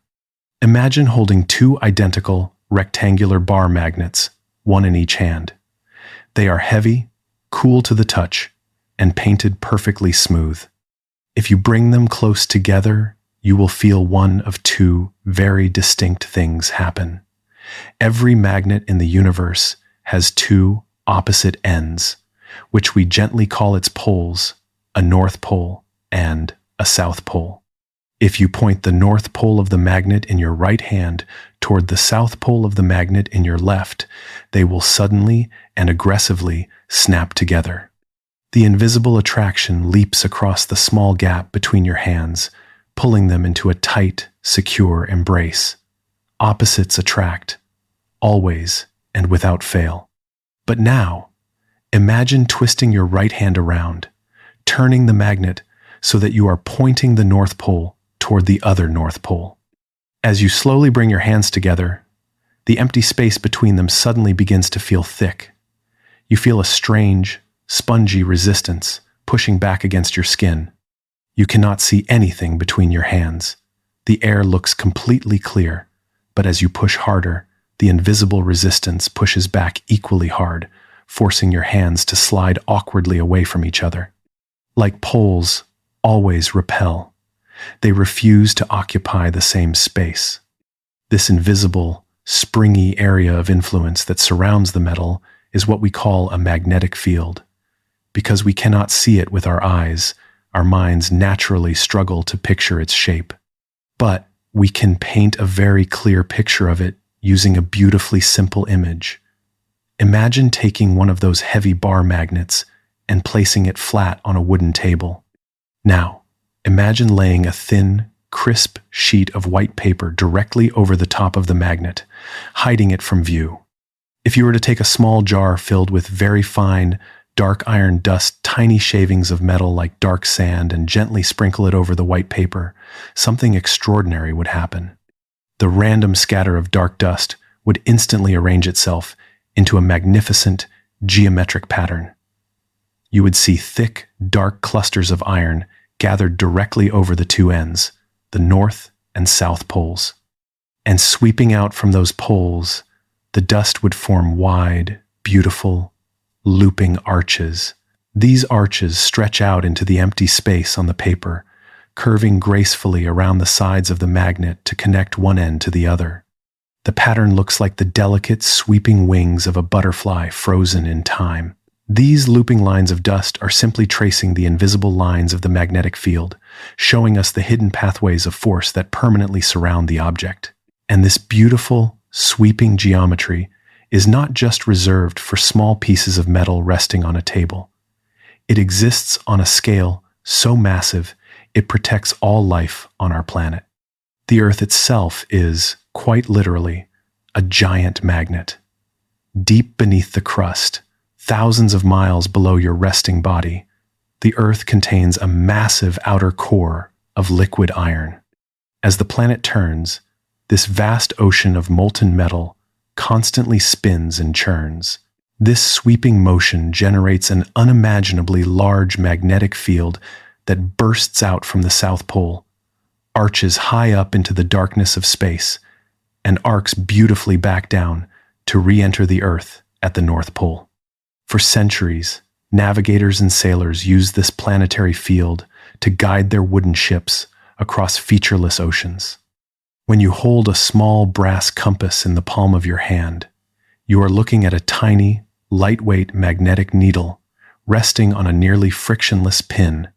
Because it is free to spin, that delicate needle naturally surrenders to the vast invisible currents of the Earth's magnetic field. It aligns itself with the global lines of force, quietly and faithfully pointing the way north. But the Earth's magnetic field does far more than guide us. It serves as an invisible, protective shield. The sun is constantly throwing a violent, high-speed wind of charged particles out into the solar system.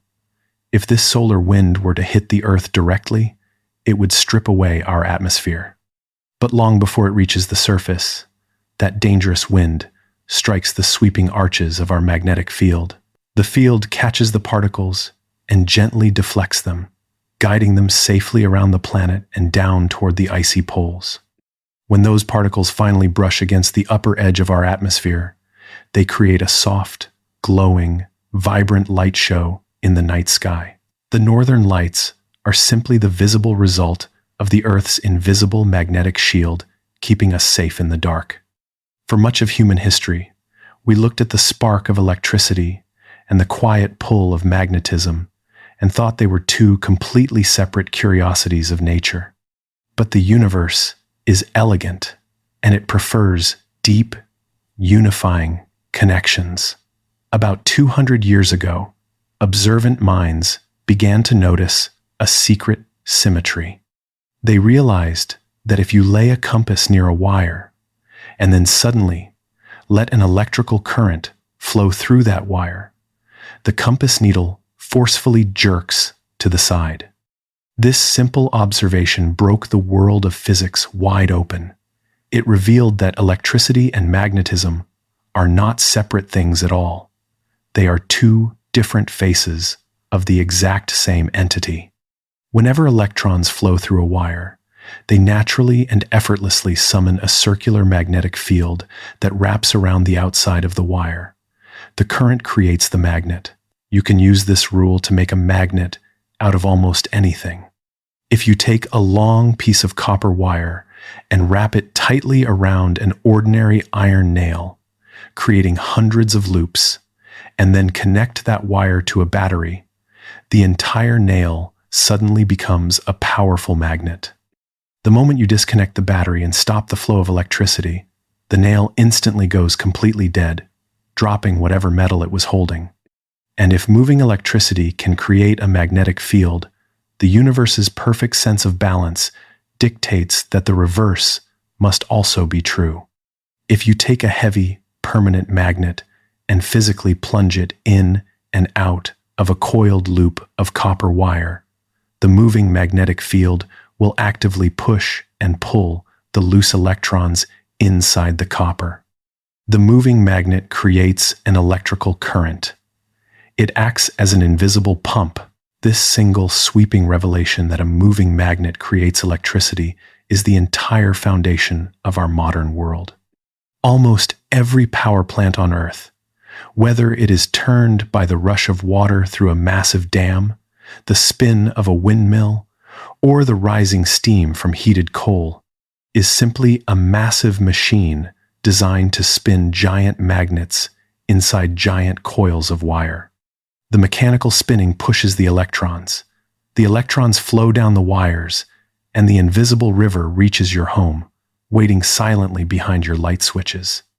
This graceful interaction, this endless, unbroken, shifting back and forth between electric energy and magnetic energy, creates something even more wonderful. When an electric field and a magnetic field vibrate together in an empty space, they lock into a perfect, alternating rhythm, feeding off of one another to radiate out into the endless dark of the universe. And that radiating energy leads us to a truth that bends the very rules of reality. The speed of illumination. A moment ago, we left our thoughts with the beautiful, unbroken dance of electricity and magnetism. We saw how a moving electrical current creates a magnetic field, and how a shifting magnetic field can reach out and push electrons into motion. But what happens when these two forces stop relying on copper wires and heavy iron magnets? What happens when an electric field and a magnetic field simply vibrate together in an empty space? They lock into a perfect, alternating rhythm. The changing electric field creates a changing magnetic field, and that new magnetic field instantly creates another electric field. They feed off of one another, handing their energy back and forth, completely self-sustained. In doing so, they pull free from their source and radiate outward into the endless dark of the universe. This self-propelling ripple of energy is an electromagnetic wave, and we know the most familiar, brilliant sliver of this wave simply as light. Light is a profound departure from the other waves we have softly explored together. Think back to the gentle ripples on the quiet surface of a pond, or the deep, rumbling sound of a passing car stereo. Those mechanical waves required a physical substance to carry them. The water wave absolutely needed the heavy, yielding water, and the sound wave completely relied on the dense, crowded molecules of the air. If you were to remove the water or remove the air, those waves would instantly cease to exist. They are entirely dependent on their environment. But light requires no physical substance at all, because it is created by two invisible fields endlessly generating one another. It acts as its own medium. It builds its own road as it travels. This means that light can travel effortlessly through the total, freezing emptiness of an absolute vacuum. It can cross the unimaginably vast, empty voids between the distant galaxies, arriving at your eyes perfectly intact after a journey of millions of years. When we hear the word light, we naturally think of the warm glow of a bedside lamp or the bright afternoon sun. But the visible light our eyes can perceive is just a vanishingly small fraction of the true reality. The electromagnetic spectrum is incredibly wide, and almost all of it is completely invisible to our human senses. Yet, you interact with these hidden forms of light every single day. Let's think about the radio in your car. When you drive home and tune in to a local station, your antenna is simply catching a very specific type of electromagnetic wave. Radio waves are exactly the same physical phenomenon as the light from a flashlight, but their wavelength is incredibly long and lazy. Because they are so long, they easily pass straight through the heavy concrete and steel walls of buildings. You cannot see them, but they are quite literally a color of light that your car is engineered to perceive. If we gently compress that wavelength, bringing the peaks closer together, we create microwaves, perfectly tuned to warm your food by vibrating its water molecules. Compress the wave a little further, and it becomes infrared. You have felt this many times. When you sit near a glowing campfire on a chilly evening, the deep warmth you feel on your skin is the physical impact of infrared light. Your eyes cannot see the beam, but your nerves absorb it as pure thermal energy. Only when the wavelength becomes much shorter does this wave finally enter the narrow window of our vision. This is the realm of color, shifting seamlessly from a warm red through bright yellow and calming blue into a deep violet. This rainbow is just your brain's beautiful way of interpreting the changing frequency of the light. But the spectrum does not stop there. If we compress the waves even further, pushing past violet, we enter the realm of ultraviolet. This is the energetic, invisible light from the sun that leaves a warm touch on your skin after a long summer afternoon. Even tighter waves become X-rays, carrying so much energy that they slip effortlessly right through the soft tissues of your body to cast a shadow of your solid bones at the dentist's office. Radio waves, visible colors, and X-rays are all the exact same thing, just vibrating at different speeds. And no matter what their frequency is, all electromagnetic waves share one profound characteristic when traveling through a vacuum. They all travel at the exact same mind-bending speed. The speed of light is roughly 186,000 miles per second. It is a number so large that our human intuition struggles to hold on to it. If you could travel at the speed of light, you could wrap around the equator of the Earth 7.5 times in a single heartbeat. Because it is so fast, light feels instantaneous to us. When you flick a switch, the room floods with illumination in 0 perceptible time. You can experience this overwhelming speed during a summer thunderstorm. Imagine watching a dark storm roll across a valley. Suddenly, lightning strikes a distant ridge. You see the brilliant flash, the very microsecond it happens. The light crosses the miles instantly. But then, you wait. It might take several seconds before the deep crack of the thunder finally rolls over your porch. The thunder was created at the exact same moment as the lightning. But the sound is a mechanical wave, clumsily shoving its way through the thick air.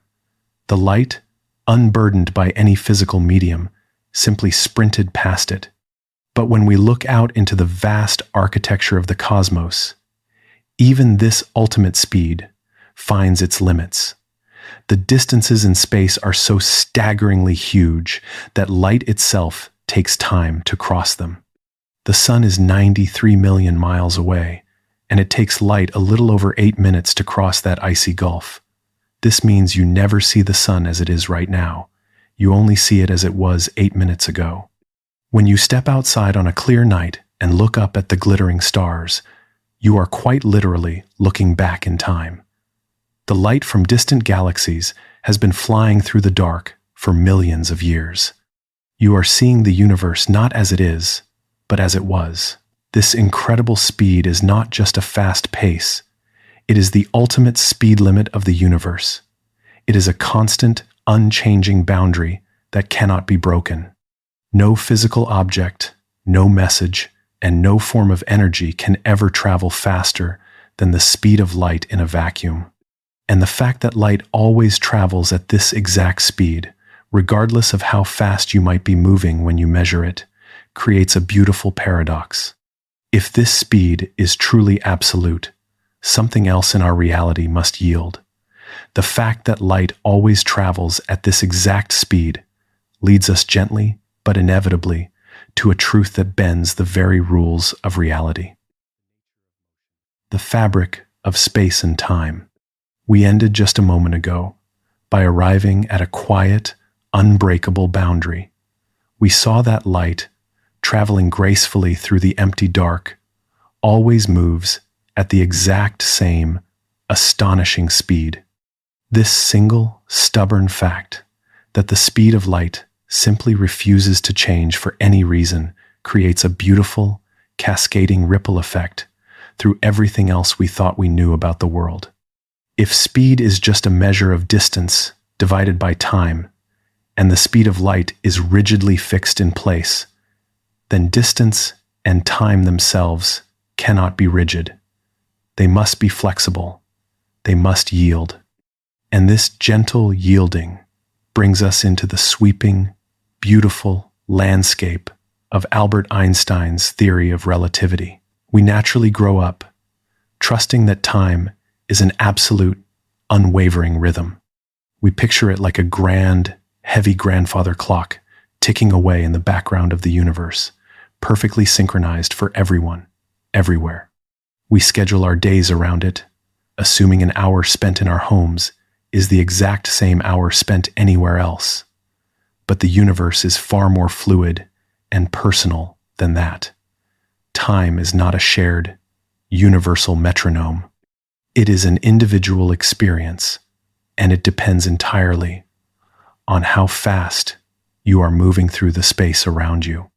Imagine you are taking a long, unhurried journey on a perfectly smooth, incredibly fast, high-speed train. You are resting comfortably in your seat, your head leaning against the glass, watching the world blur quietly past your window. To you, inside the calm cabin of the train, everything feels completely normal. Your watch ticks at its usual, steady pace. Your heart beats in its familiar rhythm, and your cup of tea cools at its normal rate. But if a friend were standing completely still on the quiet platform outside, watching you streak past at an unimaginable speed, they would see something completely magical. To their eyes, looking into your window, your watch would be ticking agonizingly slowly. They would see you reaching for your cup of tea in a deeply delayed, graceful slow motion, aging just a tiny bit slower than they are. And the most beautiful part of this is that it is not an optical illusion or a trick of the glass. It is a fundamental truth of physical reality. Time itself has gently stretched out for you because you are moving so fast. The faster you travel through space, the slower your personal clock travels through time. The two are permanently balancing each other, constantly shifting to ensure that the speed of light always remains the final, unbroken rule for everyone. Because space and time are locked in this constant, balancing dance, trading value back and forth, we can no longer think of them as two completely separate things. In our daily, adult lives, we treat space as the empty room, the stage where life happens, and we treat time as the invisible ticking on the wall. But they are actually deeply and permanently woven together into a single, continuous fabric. We call this unified, invisible tapestry space-time. To picture this beautifully abstract idea in your mind, imagine a vast, incredibly thick, soft mattress extending endlessly in every direction. When the mattress is completely empty, it is perfectly flat, smooth, and level. If you were to take a small, smooth glass marble and roll it across this empty mattress, the marble would travel in a perfectly straight line, gliding effortlessly from one side to the other. This flat, peaceful, undisturbed state is what space and time look like when nothing is there to press against them. But our universe is not empty. It is richly filled with heavy, beautiful things. Imagine taking a massive, solid bowling ball and gently placing it right in the center of that soft mattress. The heavy, concentrated weight of the ball immediately pulls the fabric downward. The mattress yields, sagging and curving deeply around the heavy sphere, creating a wide, sloping valley in the material. This is precisely what stars, planets, and even your own resting body do to the invisible fabric of space-time. They press deeply into it. They bend the very geometry of the room simply by existing. Now, imagine rolling that small, smooth marble across the mattress again. As the marble approaches the heavy bowling ball, it no longer travels in a perfectly straight line. The fabric beneath it is curved, so the marble naturally follows that invisible curve, dipping down into the sloping valley and sweeping around the heavy weight in a quiet, circular path. The bowling ball didn't reach out and magically grab the marble. It didn't pull it with an invisible rope. It simply changed the physical shape of the space the marble was traveling through. This graceful, sweeping geometry is the true, hidden nature of gravity. Gravity is not an invisible tether pulling things together across the dark. It is simply the physical shape of the universe, reacting to the things that live inside it. Mass tells space-time how to curve, and curving space-time tells mass how to move. Our Earth travels its long journey around the sun not because the sun is actively pulling it, but because the sun is so incredibly heavy that it has carved a massive, sweeping valley into the fabric of space. The Earth is simply rolling smoothly along the curved walls of that valley, year after year, finding a perfect, endless equilibrium. And this deep, unifying connection between the flexible shape of space and the heavy objects resting within it brings us to one final, breathtaking realization about the nature of matter itself. For a very long time, humanity thought of mass and energy as two completely different currencies. We thought mass was the physical, touchable stuff of the world, the heavy wood, the dark water, the solid stone, and energy was the invisible action that moved it. But the flexible nature of space-time reveals that they are actually the exact same thing, just resting in two different states. You can think of mass as an incredibly deep, tightly locked savings account, a massive reserve of frozen, stationary wealth.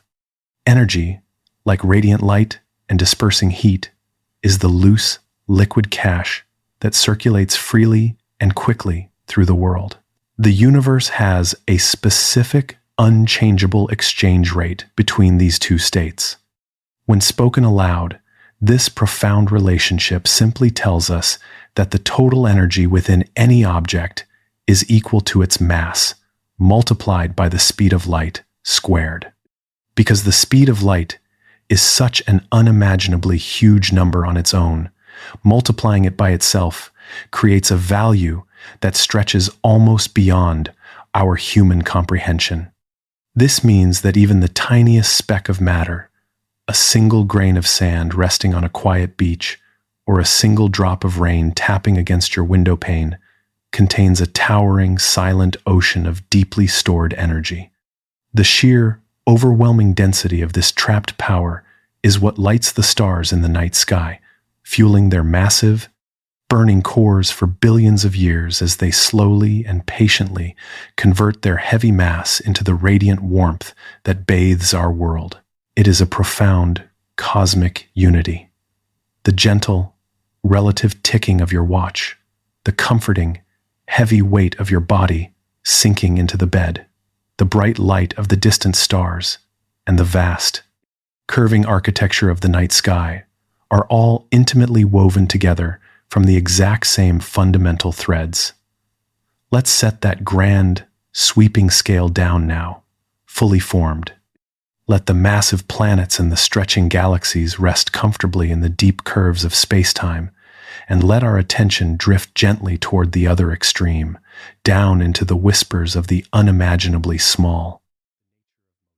The whispers of the very small. Let's set that grand, sweeping scale down now, fully formed. Let the massive planets, the burning stars, and the stretching valleys of space-time rest comfortably in the deep background of your mind.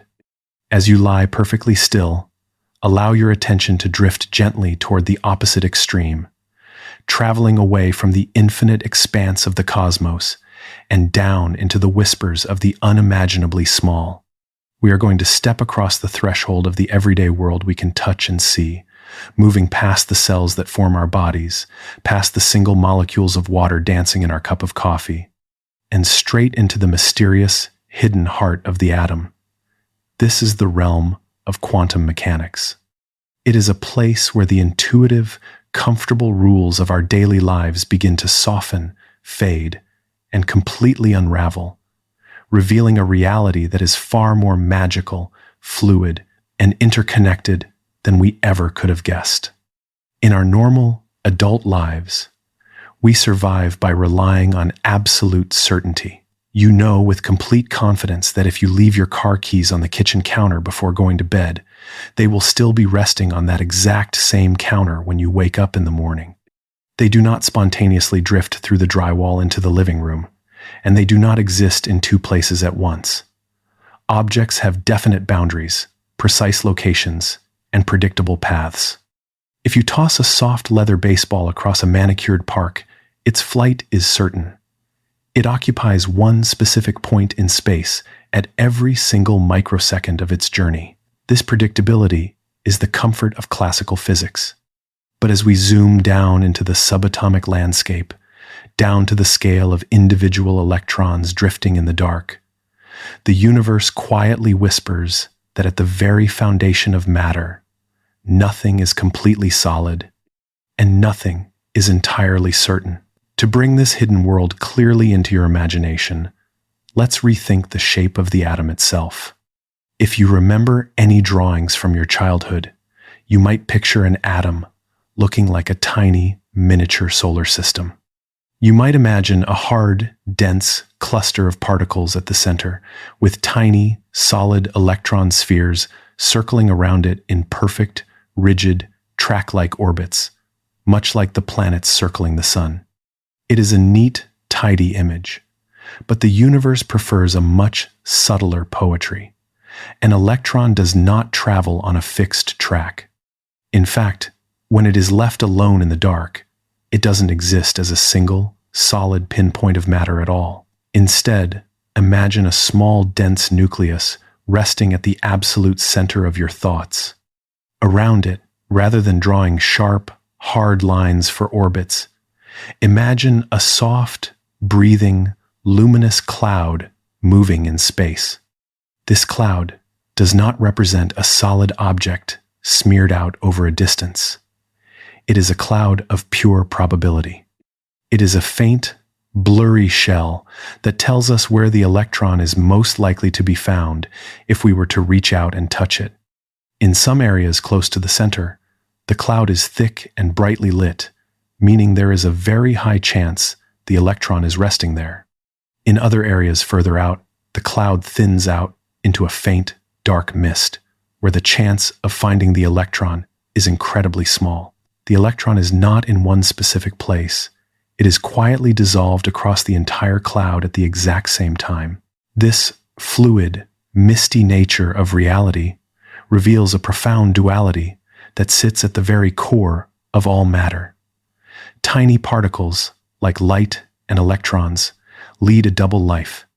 When they are traveling through the universe, unbothered and unobserved, they behave exactly like soft, rippling waves. They slide through spaces, curve around obstacles, and interfere with one another just like the gentle ripples on the surface of a quiet pond. They are waves of possibility, mapping out all the potential paths they could take through the dark.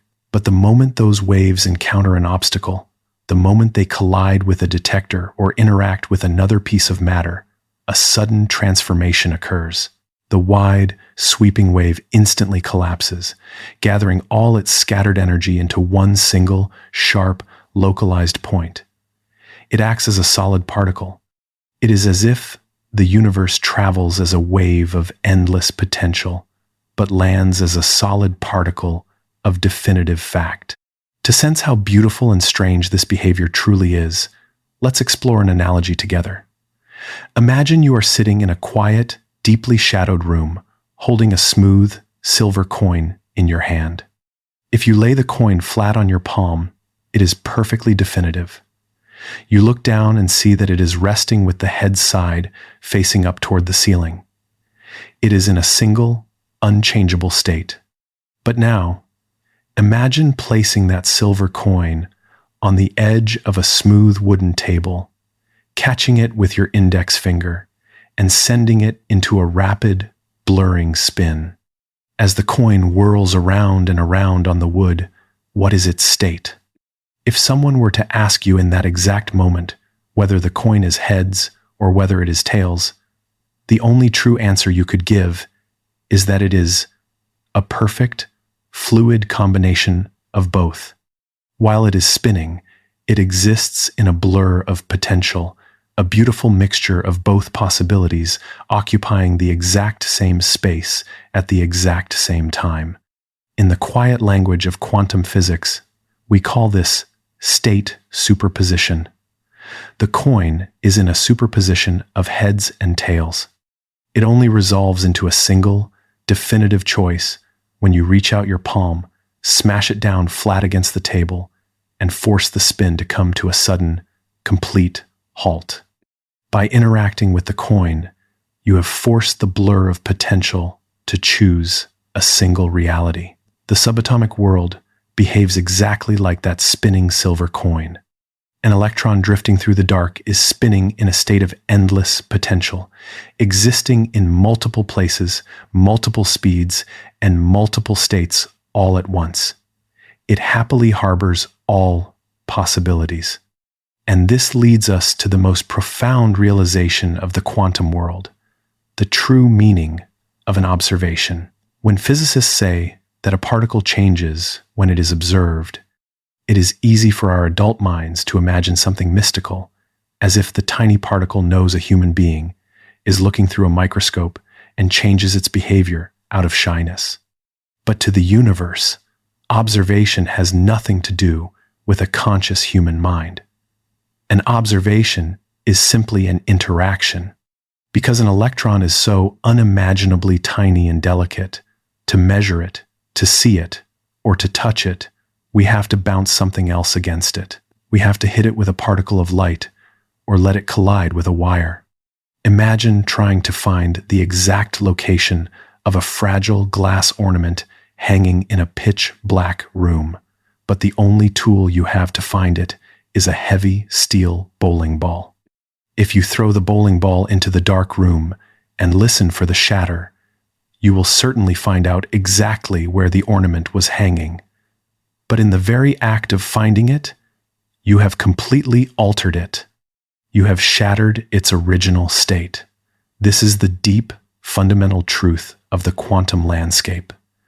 We cannot purely separate ourselves from the world we are trying to understand. Every interaction, every touch, every measurement we make leaves an indelible mark, forcing the fluid waves of probability to settle into the solid, definitive particles of our daily lives.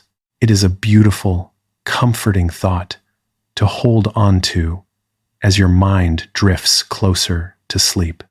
The solid, reliable world around you, the heavy frame of your bed, the comforting weight of the blankets, the steady walls of your room, is entirely constructed from these delicate, dancing clouds of subatomic potential. At the deepest, most fundamental foundation of your physical body, trillions of tiny electrons are constantly spinning like silver coins in the dark, dancing in a sea of quiet possibilities, waiting for the world to touch them. They are perfectly balanced, holding the potential for everything to come. And as we gather all these pieces together, from the vast, curving architecture of space-time down to the soft, breathing tremors of the very small, we begin to see how every single thread we have explored weaves together into one grand, magnificent design. The shape of everything.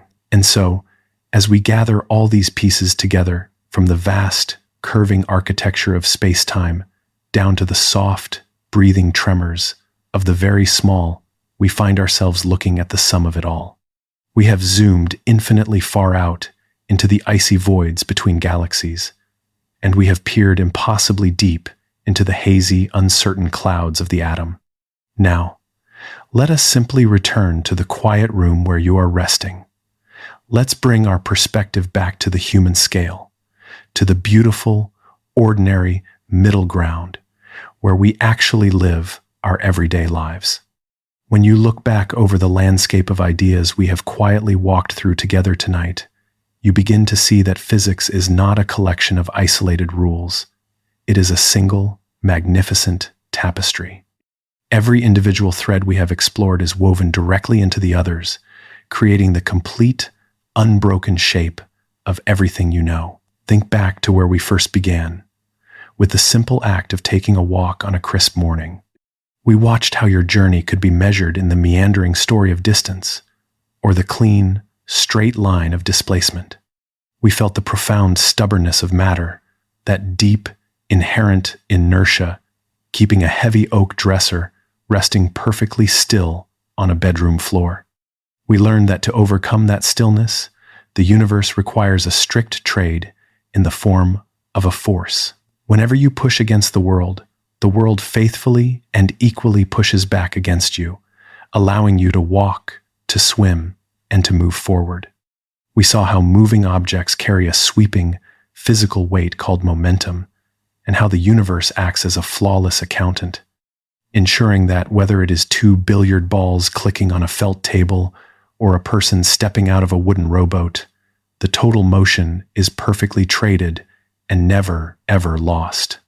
That flawless accounting naturally carried us right into the flow of energy.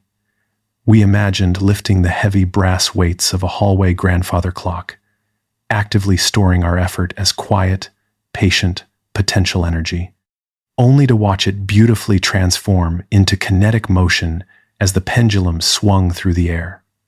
We recognized that energy is the ultimate currency of reality, constantly changing forms from the hidden chemical potential in our evening meals to the radiant warmth of our resting bodies, but never vanishing from the ledger. We watched that energy move through the soft, yielding fluids of our world. We felt the invisible, towering ocean of air pressing against us from all sides, a constant, unfelt embrace holding us in perfect balance. We stepped into the heated water of a swimming pool to feel the lifting push of buoyancy, realizing that the simple act of taking up space creates a gentle upward force capable of floating a massive steel ship. As those yielding fluids rippled, we saw how energy prefers to travel in elegant, repeating patterns. We tossed a smooth pebble into a glassy pond and watched the wave carry the kinetic energy across the water, leaving the individual drops exactly where they started. We realized that the sound of my voice reaching your ears right now is just a mechanical wave, a perfectly timed rhythmic squeezing and stretching of the air molecules, passing a pulse of energy through the dark. And when those molecules stop their orderly wave and begin to thrash in a chaotic frenzy, we felt the restless nature of heat.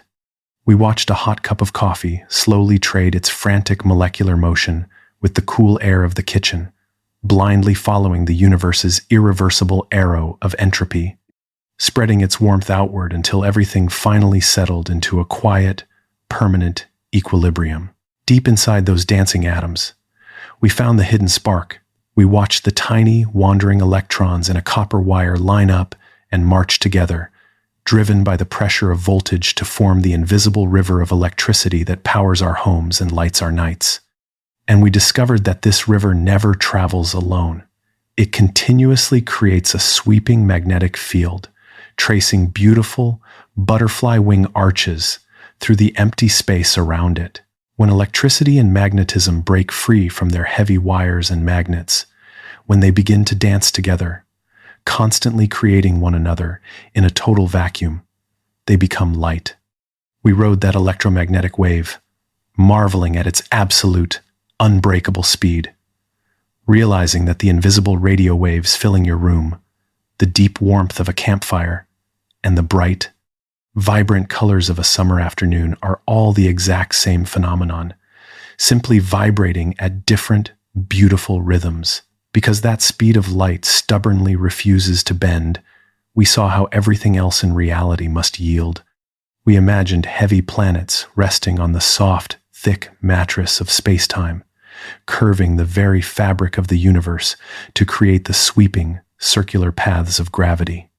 We learned that the steady ticking of a clock and the length of a physical ruler are deeply personal experiences, shifting perfectly to accommodate the speed of the traveler. And as we recognize that the vast, burning energy of a star is simply its heavy mass unlocked, we zoomed all the way down to the spinning, uncertain nature of the quantum world. We saw that at the very bottom of reality, matter is not made of hard, certain spheres, but of delicate, breathing clouds of probability, existing in a blur of pure potential until the universe touches them. All of these rules, from the grandest cosmic scales of bending starlight down to the quiet, hazy whispers of the very small, are woven together to create the universe we inhabit. They are not separate ideas. They are different notes playing in the exact same chord.